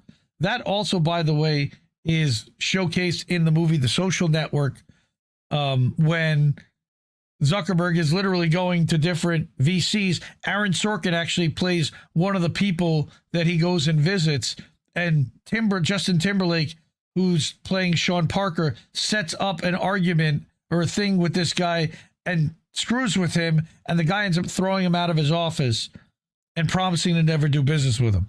And then right afterwards, they got the Peter Thiel investment, allegedly, the way that timeline worked. Krug, having joined Thiel's Founders Fund in April of 2023 to formally partner with both Thiel and Sean Parker to help shape the next decade of Founders Fund crypto strategy, promptly led a $45 million investment round in Polymarket. The investment was announced in 2024, shortly after Copland met his fabled $5 million a week trading volume mark.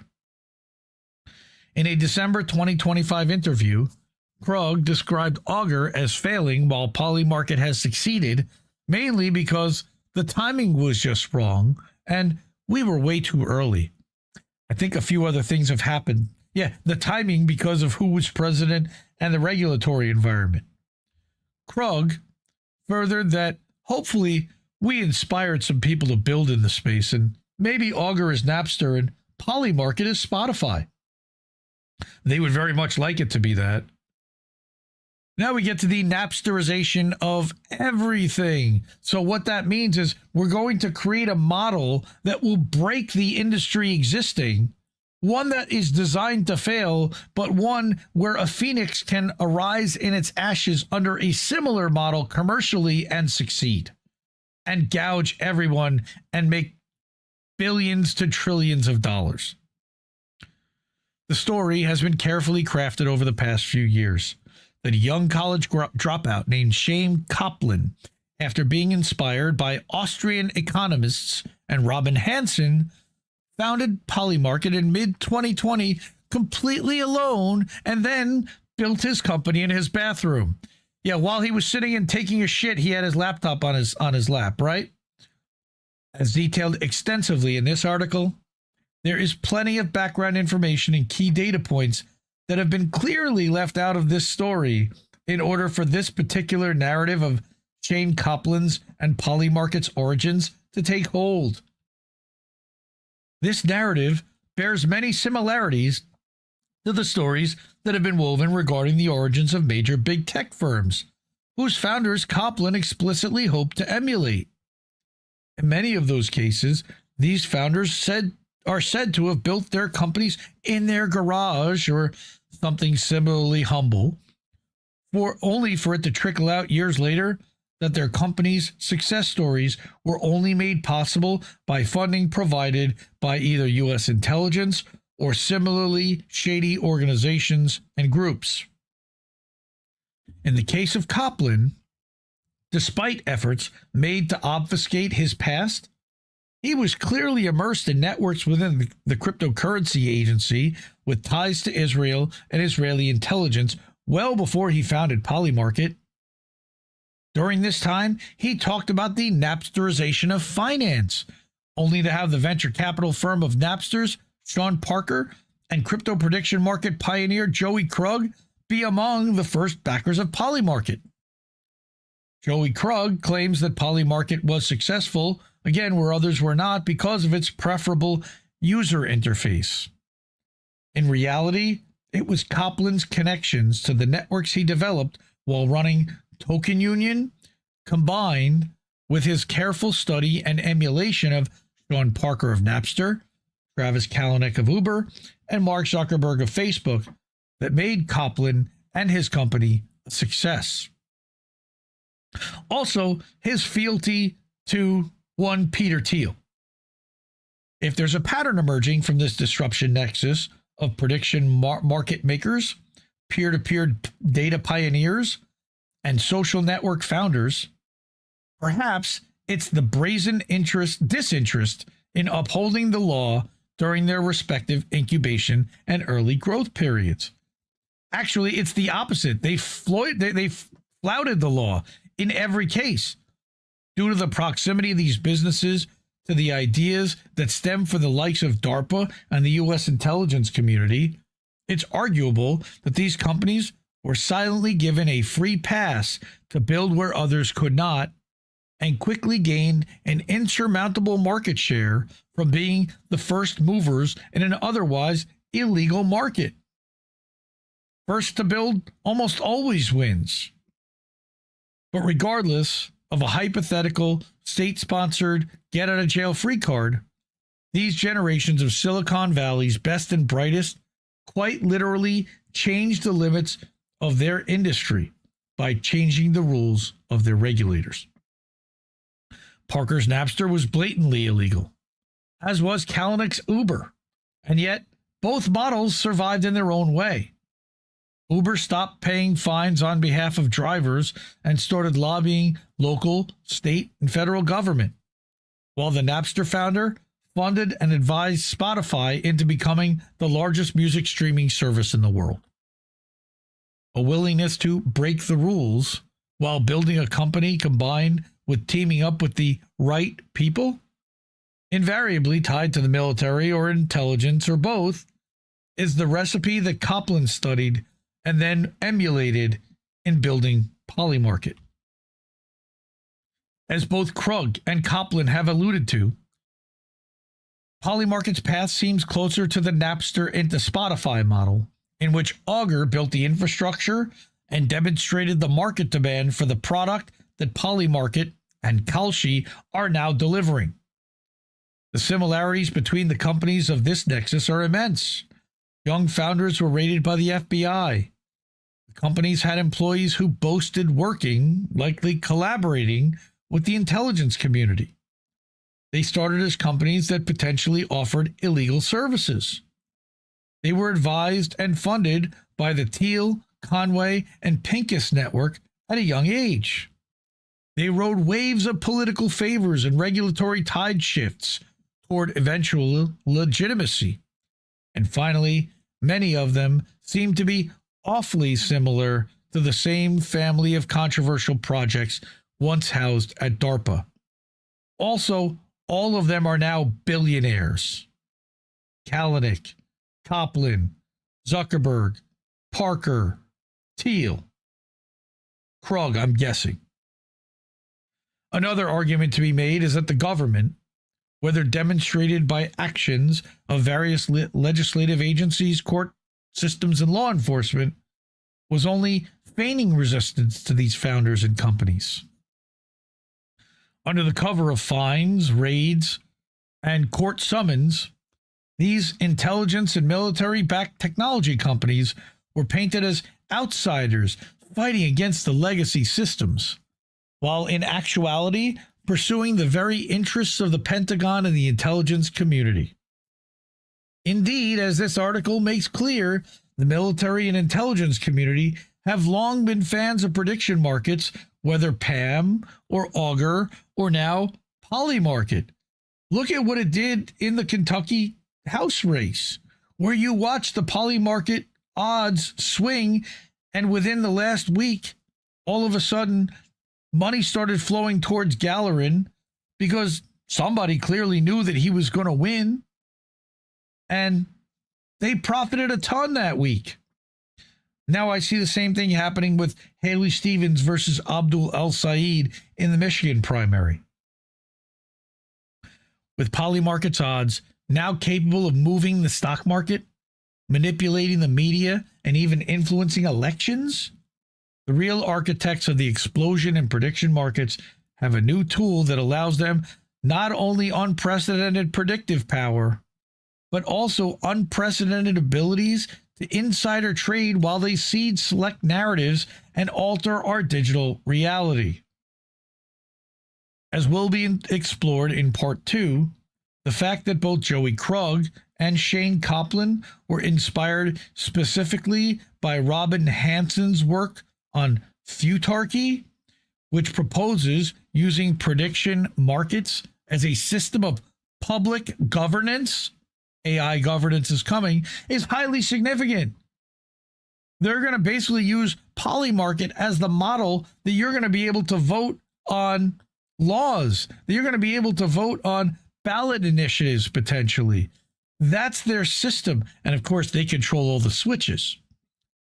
Perhaps even more significant is the fact that Futarchy is already taking hold in significant ways under the current administration. A turn of events that's particularly jarring, considering that the president's son is both invested in and advising Polymarket and advising Kalshi and invested in it through 1789 Capital.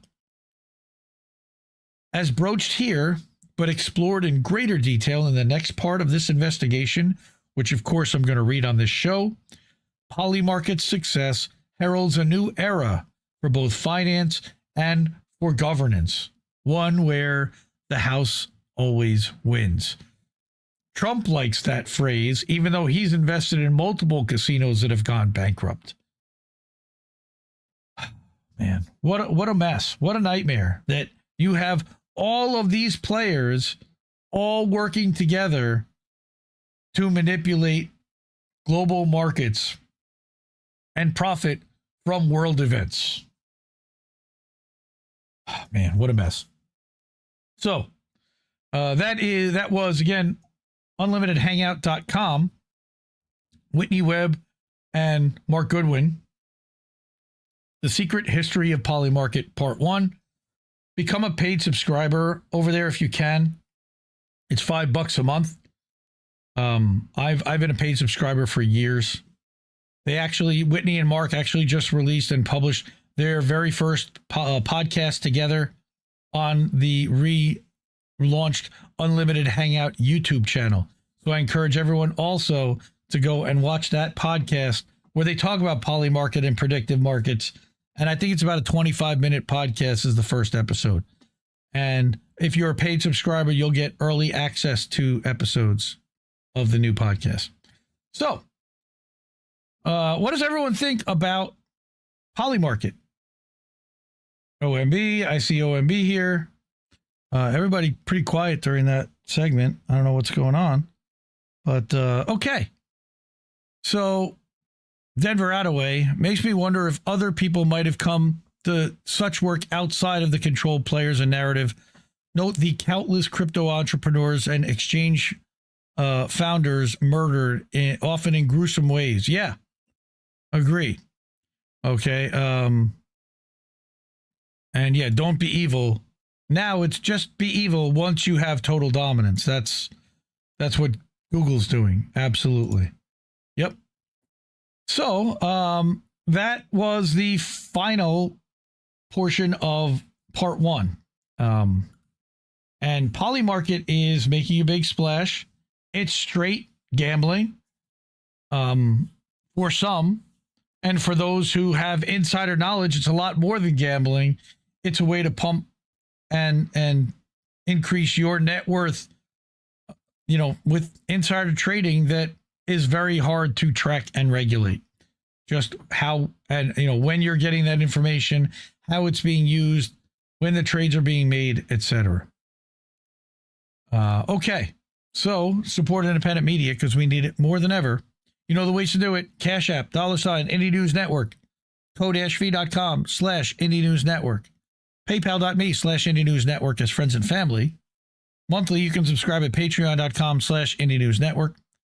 You can sub monthly or annually at Indie Media Today, that's my Substack, or at INN's newsletter, that's INNnewsletter.com, that's their Substack for the network. Okay, or you can leave a tip over at IndieNewsNow.com under the Keep the Media Free section. That is a 24/7 fire hose of streaming news from over 100 different outlets, including antiwar.com and Mint Press News. And a lot of the articles, including the Unlimited Hangout article that I just read, was actually linked there when it first published. Okay. Denver, I think Polymarket is engineering reality. In some ways, they might be, and they're backing their way into engineering it. And they're also going to use it to possibly change history and rewrite history, I feel like. So I've got one other segment, and then we can get to the GoFundMes. And that would be our lightning round. We're going to take 4 different articles. I'm just going to whip through them real quick. Not going to read the whole thing. But I do think these are important articles that should be looked at, and I'll link them in the Substack after the show is over. So first one, I'm talking about Sean Fain and a very long article written by Mike Elk over at Payday Report, where there's now a grand jury being impaneled or assembled to investigate some potential wrongdoing over there. Arturo Dominguez over at Decolonized Journalism wrote an article about how ICE had killed 2 in under a week. Okay, these guys. And then we're talking about this guy who resigned from Google, okay, over that Pentagon AI deal, Pentagon.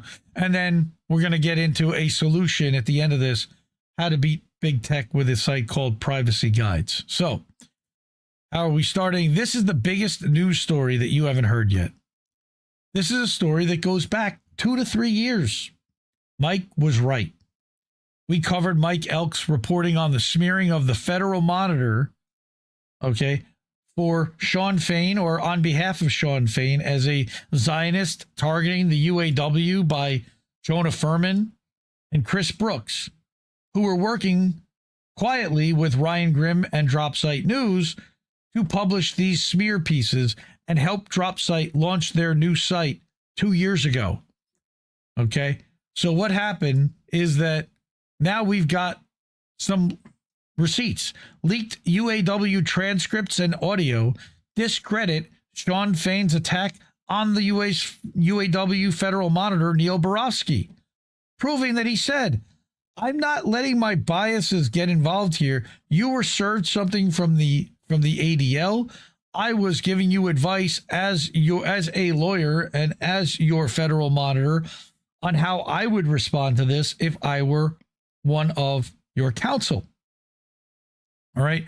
On Sunday, Bloomberg broke the story that a federal grand jury had been impaneled at the request of the Trump admin to look into allegations of financial misconduct and self-enrichment by Sean Fain. Again, this was all accused 2 years ago by Payday Report.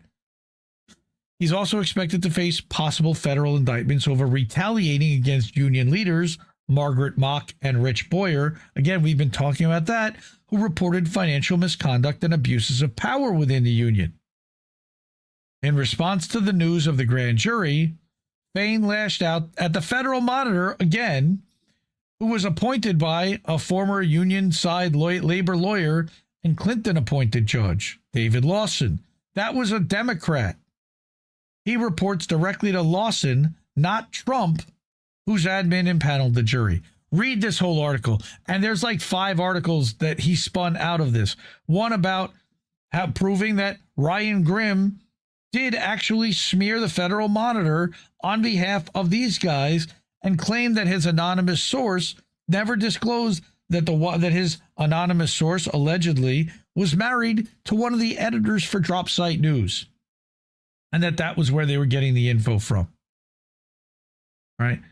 So if you remember, again, this was 2 years ago on How Did We Miss That? Reef and I did a segment that was an hour and a half long. I broke it into multiple components, all right, that they endorsed Kamala Harris with zero, that they got zero in return for. Crazy. August 2024. It was right after Harris had been anointed as the replacement candidate and Biden had stepped down. All right, so this will also be linked and included. Yeah, exactly, Seven Sword. This corruption playbook is how Zio-Satanist DC convinces Americans not to unionize. Well, yes, but I'm not a big fan of the UAW in general because they're literally trying to pit employees of rival companies and claim that they're all on the same side and fighting for the same thing, which they're not.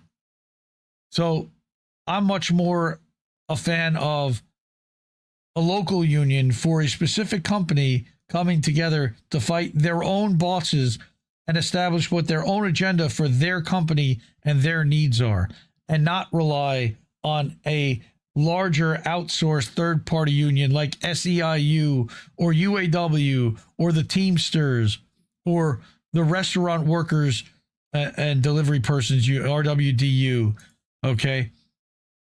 Go read Mike at Payday Report. He also is independent. Of course, all these people are to support their independent journalism. They really need it. All right. Arturo Dominguez, friend of the show, friend of the network, from Decolonized Journalism, also published a really important article that everyone really should go and listen to or read, talking about how ICE killed 2 more people in under a week. And I haven't talked about ICE as much lately, but they haven't stopped. If anything, they've ramped up even further. But it's just that there's been so many other things to cover that I can't get to all of it. But as he mentions here, just 6 days after ICE killed Lorenzo Salgado Araujo in Houston, who was not a target for deportation, agents killed another man in Maine. The second man killed was Joan Sebastian Guerrero, a 26-year-old father from Colombia. Like Araujo, Guerrero was not the target of the enforcement action. Instead, ICE agents were reportedly surveilling the home, waiting for someone else, according to the DHS via social media. Most notable in their statement is the departure from the narrative that the agent claiming to have feared for their life, a widely used allegation that proved untrue in previous cases. The statement suggests that the agents were surveilling the house as Guerrero loaded his daughter into his car and began traveling before they attempted to take him into custody, leading to a traffic stop where they alleged that he tried to flee and ended with his 3-year-old daughter witnessing him shot in the face and killed. And then they took him out of the car in handcuffs and threw him on the ground face first. Disgusting. So read the rest of this article from Arturo. It's becoming too much, honestly, for me on this one. All right. The other one is this person who resigned from Google DeepMind. And I'm going to read this part of the thread. And then he wrote a super long article that he attached to it. Right. Maine's governor said, yeah, crickets, exactly. All right. But he says, this guy, Alex Turner at Turntrout, I resigned from Google DeepMind because it broke its founding promise by selling AI to the military without restrictions against killer robots or mass spying. For months, I worked to stop this, but watched powerful ethicists and institutions choose silence. Here's what happened. All right, so here, to skip the thread and read the full account, don't do that. My efforts began when DHS agents killed Renee Good and Alex Preddy. I was disturbed to learn that Google sells cloud services to the DHS supply chain. My efforts soon expanded to military AI. The Pentagon threatened Anthropic with economic destruction unless they handed over their AI with no restrictions. I was worried that Google would cave to similar threats. What hurt most was watching AI ethics leaders do nothing. When the Pentagon threatened Anthropic, I was at a conference held by the International Association for Safe and Ethical AI. I lobbied that organization's leaders to act. On stage, leadership announced a member vote on making a statement supporting Anthropic. Unanimous show of hands supported it. But the vote vanished. They went silent, ignoring 2 months of opportunities to sway Google. Inside Google, Alex organized a petition to Chief Scientist Jeff Dean, asking him to fight. Over 250 Google DeepMind employees signed. I also asked Jeff to sign an amicus brief backing Anthropic. He did, which was awesome. Jeff was outspoken against government abuse of AI. I thought that if Jeff told Google he'd leave on an unethical deal, he could force ethics restrictions or stop the deal. He's that important. To prepare, I wrote a principled alternative for Google. 25 pages of contract language and oversight mechanisms, praised by a leading military law expert. I proposed that Jeff head the potential review body, but he didn't champion the proposal. In the end, I don't think he used his leverage. I think he could have stopped the deal, but he didn't. As a last attempt, I directly messaged Google's DeepMind's CEO, Demi Hassabis. He told me to send my proposal to 2 senior policy staff. They let the proposal wilt unattended until Google signed the deal. In 2018, Demis, Jeff, and DeepMind itself pledged to neither participate in nor support the development or use of lethal autonomous weapons. Again, getting back to the BetBeat article, that every single one of these pledges has a shelf life, and it depends upon the number of zeros on the contract. Google signed, yet these pledges remain.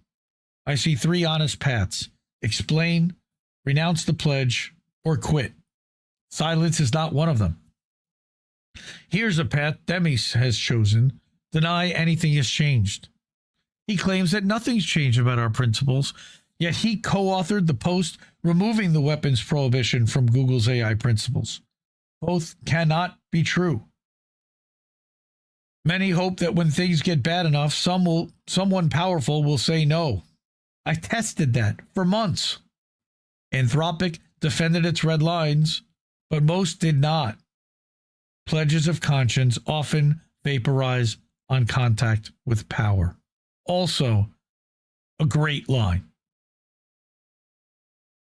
Again, this is the article he wrote, and it is much more detailed than the one that than the piece I just read, with all of his receipts and all of his rationale and everything footnoted and labeled for you with backlinks. So go check that out if you get a chance. Again, this is his own site, turntrout.com.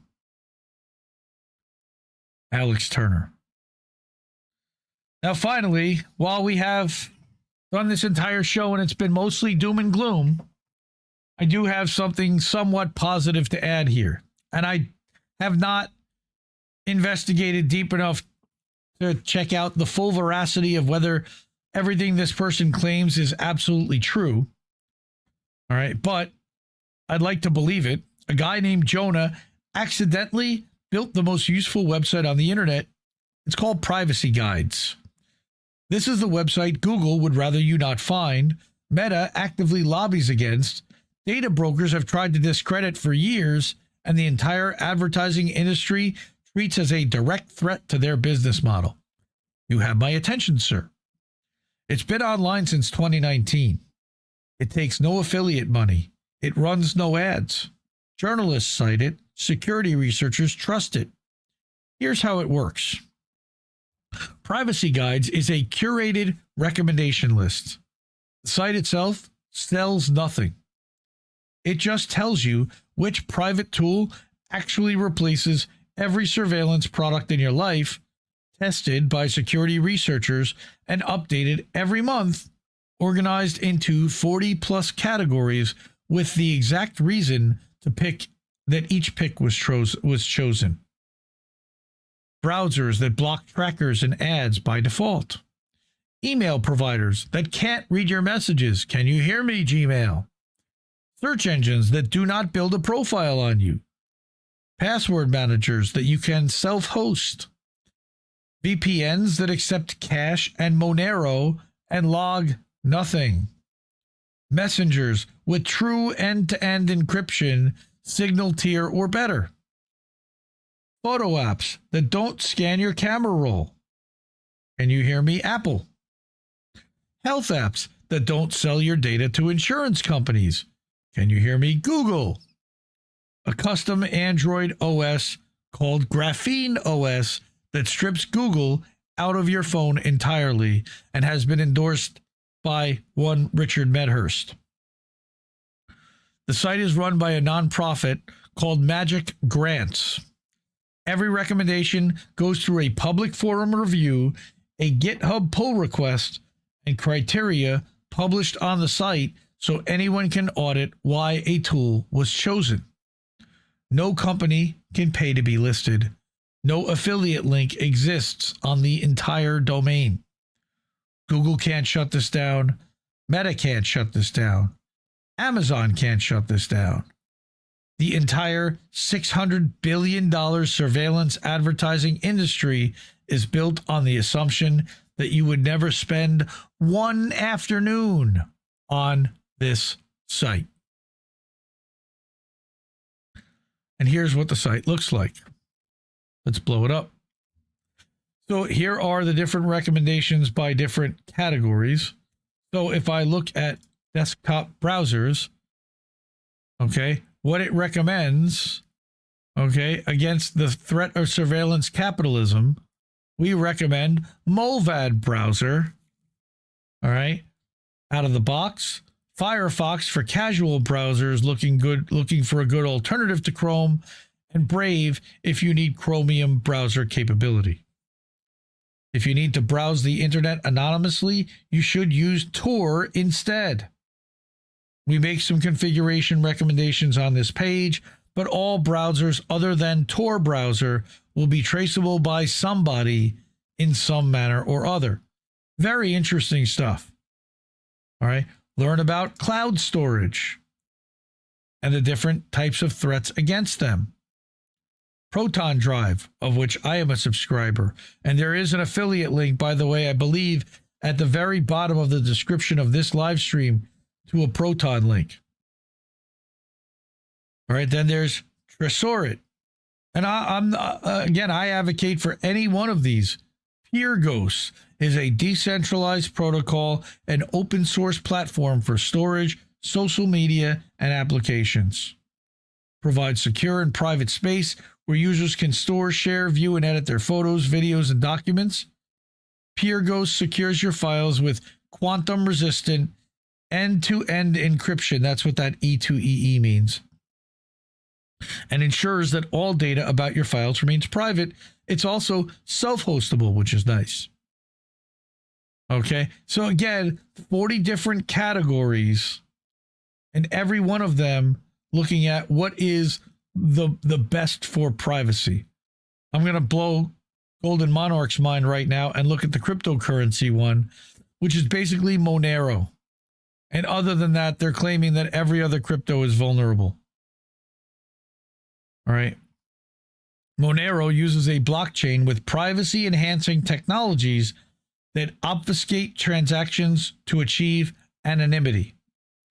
Every Monero transaction hides the transaction amount, sending and receiving addresses, and source of funds without any hoops to jump through, making it an ideal choice for crypto novices. Assuming that you trust cryptocurrency at all, which both Golden Monarch and I do not. But again, for every category of software or hardware you can think of, they have recommendations. And I would spend time on this site if I were all of you to learn about how you can better secure your data and protect yourself from spyware. finally, I mentioned the other day that the Indie News shop is open for orders. And if you watch the pre-show thumbnail slideshow, I believe these images are in there. And all of these are available at the Indie News shop. If you go to IndieNewsNow.com, click on the merch link, you can get to you can purchase any one of those through the shop. Okay. And we've got t-shirts, we've got hoodies, we've got tank tops, we've got stickers. So check all of those out.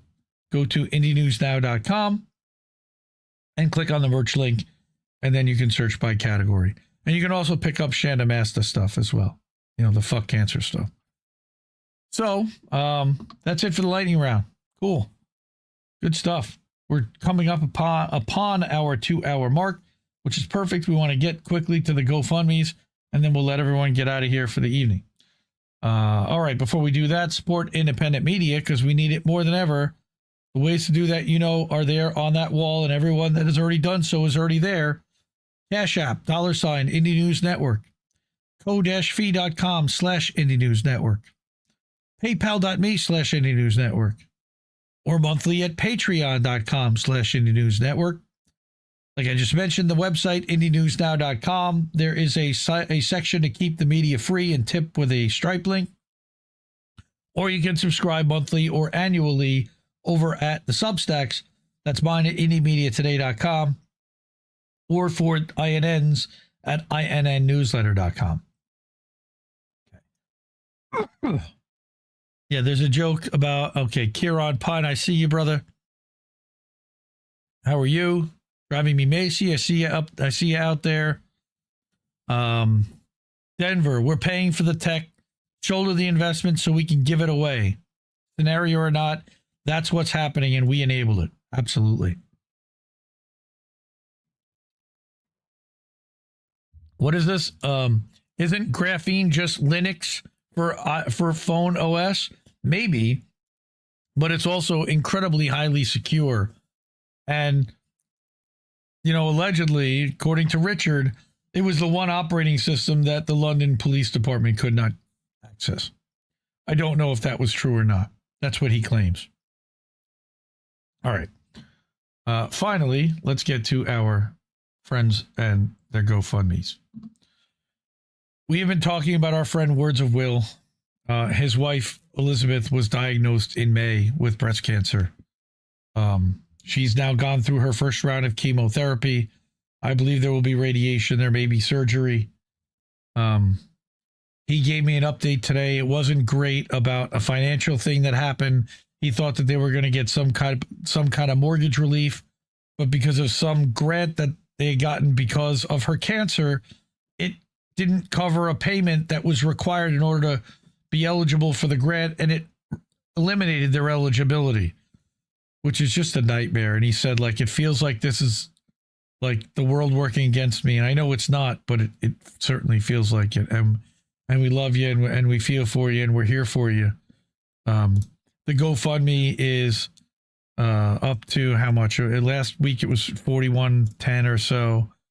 Okay. So that's Will and Elizabeth and her boys. $41.15. It's still sitting there. So nothing's come into the GoFundMe in the last 2 weeks. I know that he's starting a class for some kind of a service role in August. And right now they're just trying to get by on the kindness of strangers, friends and family, and running into debt on credit cards and everything else. Again, I can't even imagine what kind of stress that must be like going through. So if there's anything anybody can do, we contributed a couple of weeks ago as a network. I think we might have to step up again and do something to help out. Fuck cancer. It's just the worst. So that's Elizabeth Wimmer and our friend Words of Will. So support them if you're able to. Also, we've got next. Oh, did they take it down? Nope. There we go. There's Natalia's GoFundMe. Cowboy Kitty. Everybody knows our fam, Cowboy Kitty, who's been in the chat. Anthony Malecki. Anthony's sister-in-law, more than a year ago now, was taken by ICE and has been held in an ICE facility. Our friend Descent in Bloom wrote an article detailing the kind of corruption that happens in Ohio and used Natalia's case to showcase just how they're doing this to not just Natalia, but hundreds or thousands of people, just not just in Ohio, but around the country. And she needs our help. She was granted asylum, but yet ICE didn't care, and some immigration judge has ordered her to be deported. She's sitting in that facility pending appeal, and they're basically trying to wait her out and make her life so miserable that she decides to self-deport. But she came here because she feared for her life. She was granted asylum because she feared for her life. And she's not going to leave unless they force her to. She also has a daughter here who graduated high school, and she missed that graduation in June, which is disgraceful. So if you're able to, please drop a couple of bucks to Natalia's GoFundMe. We also, again, thank you, Fred Edward, who gave us a couple of bucks to support all of these causes. And then we added to it of our own, so that we're trying to spread it out. Thirdly, we've got Justice for Aspen, and the only update that we have here so far is that there is really no news other than that things are kind of laying low and that things are quiet. We did hear from Halo earlier this week that they're most concerned about the marijuana charge of all of the federal drug trafficking and everything. But fingers crossed, they actually have a way to prove that the marijuana, she was not purchased by her. She had no knowledge of it, and it was done completely unbeknownst to her. It was purchased in Oklahoma when she wasn't there by somebody else. There's a whole story. And if you watch our one-on-one, and again, at linktr.ee/justice4Aspen, they talked with me about specifically the guy that went in Oklahoma when he came to visit. The drug trafficker went to a dispensary and made a deal with the dispensary to give them some kind of product, some kind of thing to showcase his band or something in exchange for a pouch. And that was dated and documented, and that's what they found there. It was clearly not Aspen's. All right. Yes. And yes, weed needs to be legal nationally, but certainly not in the Deep South. And what's funny is that I've actually been looking into which states in the Southeast, what's the furthest south you can go where you can smoke weed recreationally, legally, and the answer is Maryland. Everything south of Maryland, the Carolinas, to Georgia, down to Florida, it is not legal recreationally. All right. Vicky, Justice for Aspen is absolutely right. Aspen is autistic. Aspen is vegan. And she is facing decades in prison potentially, which is very scary for her mother. And we need to do all we can to potentially help her fund her defense. They've raised over $12,000. At some point, they will probably need to hire more experts, witnesses, and everything. But I don't want to ever stop talking about this case, okay, until we have some kind of resolution where she is free. We love you, Aspen. Love you, Halo. We're here for you, too. And we will continue to amplify this story as long as I have a platform. Finally, we have our friend Shanda. We all throw your sunflowers in the chat for Shanda. Shanda, 2 years ago, almost, was diagnosed with small cell lung cancer. And I announced it on this show at the end of August in 2024. And we watched her and stood alongside her fight and go into remission after a year and go through chemotherapy and the worst radiation and try all kinds of homeopathic remedies. It went into remission and it came back. Then they beat it back again temporarily and it came back with a fucking vengeance. And it spread to her brain back in March, and back in April we lost her. April 3rd. And in tribute, I took the Zago Brothers illustration that that he had made for her as an Indie Media Award honoree and put it on a bunch of merch with all profits to be donated to a cancer charity or to her family. So yeah, thank you to everybody for putting up the sunflowers in chat. Love you all. It still feels weird without Shanda. And much love to Oz.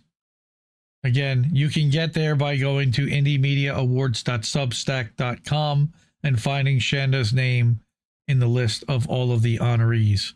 And still all of Shanda's links to all of her social media profiles that existed are still there.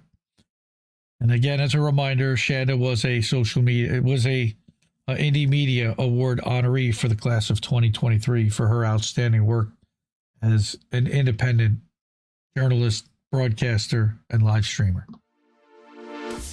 Just breaks my heart. The second RIP of all of the Indie Media Award honorees after John Pilcher. I love you all. I'm going to get out of here for tonight. Yeah, you got the really big one still going. Yep, and I'm actually working on designing. I designed a T-shirt with a sunflower on the back, on the front, and her illustration on the back. Joan, thank you, appreciate that. Yeah, I see everybody putting them up. There's Steve Gill, aka Go Start, and yeah, I'll be back next Tuesday with a whole new set of stories. I don't know if Whitney is planning on publishing her part 2 of the Polymarket article, but whenever that comes out, that'll be in a lineup. Otherwise, I'll be able to cover more ICE stuff or do some more stuff. But those are long reads. I'm glad we got through that article. Thank you for everybody for sticking with me through that and through everything else that we talked about tonight. The Messi story was crazy. That BetBeat article was really dystopian. And again, I just appreciate everyone for supporting me, for supporting INN, and for supporting independent media. You know what to do, fam. I love you all. Support independent media, and we'll see you next Tuesday. No! We just fucking lost the stream!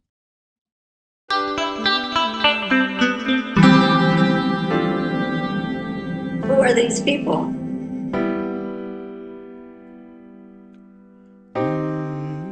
I think I liked it better being blind, when I couldn't read between the lines, and when I couldn't see the cracks in the structure that lay bare before me the whole time. I think I liked it better back when I suspended disbelief and swallowed pride. I thought I knew the difference in the red from the blue, but they both bleed us so dry. They both bleed us so dry. My favorite songs don't hit the same way. I get to the end of a 4-minute track and I'm only looking back thinking, what did they actually say? So I guess this isn't such an awful place. Is that what you want?